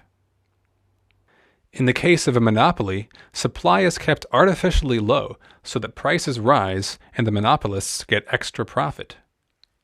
If the supply and demand of yo-yos, jelly beans, and all other commodities magically balanced, then prices would actually equal values. But if this was the case, we wouldn't have much need for price. We'd automatically know how much labor input went into anything we demanded, and we could just organize everything on a computer without a market. Sometimes people think that profit comes from unequal exchange. This can be true for individuals, but not for society as a whole, because value cannot be created in exchange. One person's loss is another's gain. In order for there to be an aggregate increase in society's profit, there must be exploitation of workers for surplus value. In order to not confuse the isolated individual profits that can occur from unequal exchange with the surplus value generated from exploiting workers, Marx often suggests that we imagine that values equal prices. This simplification allows us to more easily see the origin of surplus value. This does not mean that Marx actually thinks that prices always equal value, or even that they gravitate toward that state over the long run. In fact, he says just the opposite, that demand and supply rarely meet, and that prices and values are rarely the same.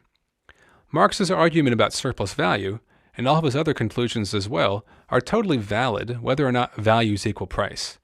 Sometimes people think that by pointing to value-price divergences, they have somehow undermined the theory of surplus value. But this is an error, because the theory of surplus value does not require prices to always equal values. Before we move on, we should review the main points thus far. Value cannot be created in exchange, only moved around in exchange. Money is the measure of value. If a commodity sells above its value, this is the same as saying that it commands more labor in exchange than the labor that went into it.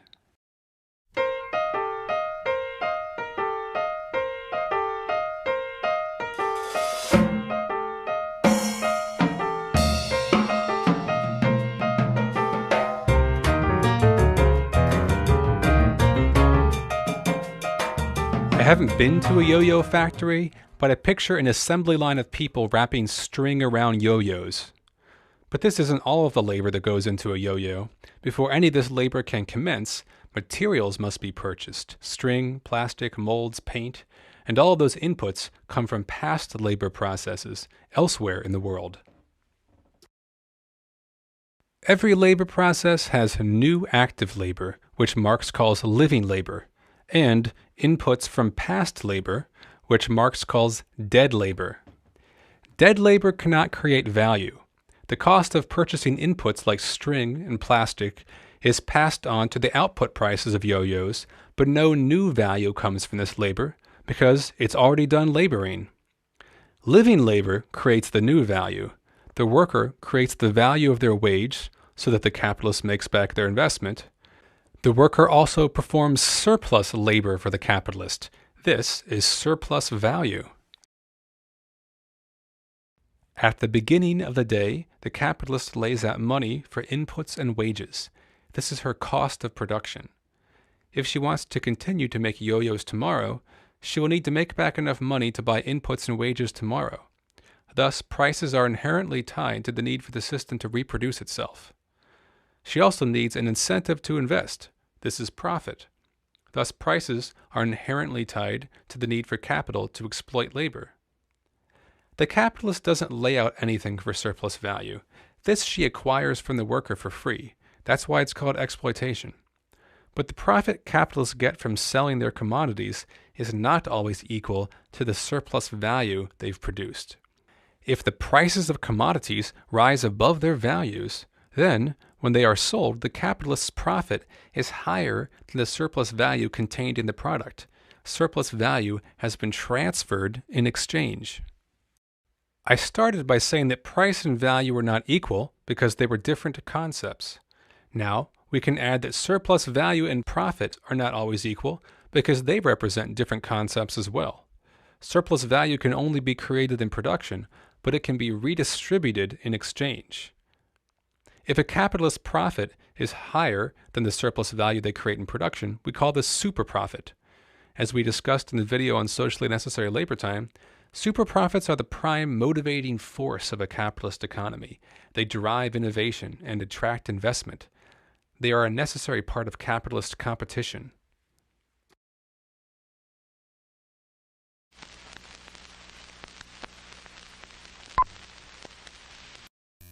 Now, if you really want to talk about surplus value being redistributed in exchange, then you have to talk about prices of production.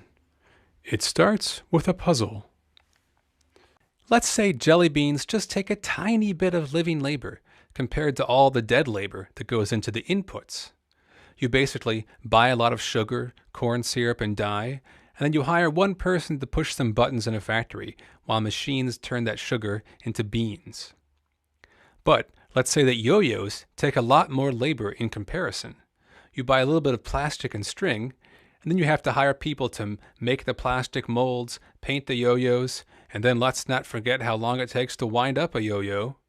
So the two industries have different proportions of living to dead labor. Since the yo-yo factory has a higher proportion of living labor, we can assume that the yo-yo factory must produce more surplus value than the jelly bean factory. More workers means more value, means more surplus value. We'd expect the yo-yo factory to be more profitable. But then there's also this phenomenon called average profits. This is where the puzzle comes in. If capital is free to invest in any industry, free to move in search of the highest profits, this causes a tendency for profit rates to equalize. Jelly bean makers start to invest in the yo-yo industry, cutting into their profit margins. Capital flows from one industry to the other. Supply and demand change, prices change. Eventually, assuming the free flow of capital, jelly bean makers and yo-yo makers enjoy the same average rate of profit. Now you see the puzzle. One industry produces more surplus value than the other, but they have the same rate of profit. How can this be? If we remember that value cannot be created in exchange, and that surplus value cannot be created in exchange, then we can easily solve the puzzle. First, we note the following two principles. Total prices equal total values, and total surplus value equals total profit. And so the answer to our riddle is this. Surplus value is redistributed between capitalists in exchange to form an average rate of profit. That should seem simple enough since we've already discussed the redistribution of value in exchange. How do capitalists redistribute surplus value? Did they send it to each other in the mail? No. Prices do this work of redistribution. The prices for some commodities fall, others rise, and thus capitalists gain and lose surplus value in exchange in a way that equalizes profit rates. In this way, surplus value becomes less of the property of the individual capitalist and more the property of the capitalist class as a whole, uniting the class in their common interest in the exploitation of labor. These new prices, the prices which redistribute surplus value to form an average rate of profit, Marx calls prices of production. Prices of production systematically deviate from values, yet they are directly related to values. The total level of surplus value created determines the amount of value that can be redistributed to form these new prices of production. In addition, the tendency towards an average rate of profit is merely a tendency. Just as supply and demand fluctuate, never balancing, so do profit rates. So we see several different factors to keep in mind when discussing price. If there is no equalization of profit rates, and demand and supply are in balance, then we can say that value equals price. If we assume a perfect equalization of profit rates, and supply and demand are in balance, then we can say that prices equal prices of production. If we then let supply and demand fluctuate around these prices of production, we get market prices. Sometimes Marx just talks about value. Sometimes he talks about prices of production. And sometimes he talks about market price. These are three different levels of abstraction. Many mistakes have been made by people not paying attention to what level of abstraction is currently being discussed. Bohm-Bawerk, for instance, complained that in one place Marx said that value equals price, but in another place said that prices of production equal price. He thought Marx was contradicting himself.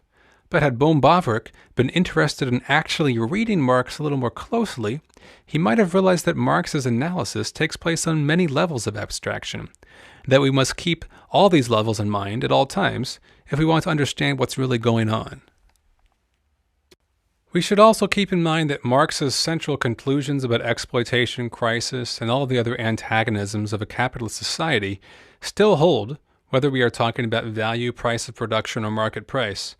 Regardless of the level of abstraction, value can't be created in exchange, and surplus value can only come from the exploitation of the working class.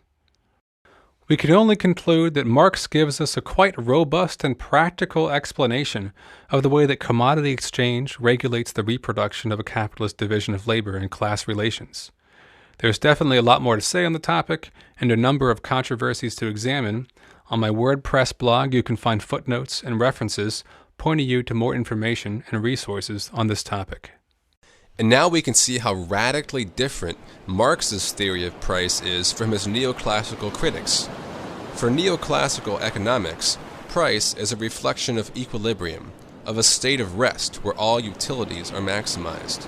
For Marx, price formation is a ceaseless process of fluctuation that is part of a much larger process of value formation and distribution, as capitalists compete to exploit workers better than their competitors, thus constantly revolutionizing the technological basis of society. From Marx's theory of price, we can immediately move to a theory of capitalist crisis. Because the tendency toward an average profit rate redistributes value between industries, there's no way to keep firms from investing more and more in machines and less in workers. In fact, the race for super profit compels capitalists to decrease socially necessary labor time by spending more on machines to make workers more efficient. This means that while individual capitalists race to increase their own super profit, that over time, the average profit rate of the economy as a whole falls. The worker finds herself confronted with a greater and greater mass of machinery, while the capitalist class finds itself getting a lower and lower rate of return on larger and larger investments. The time is right for crisis.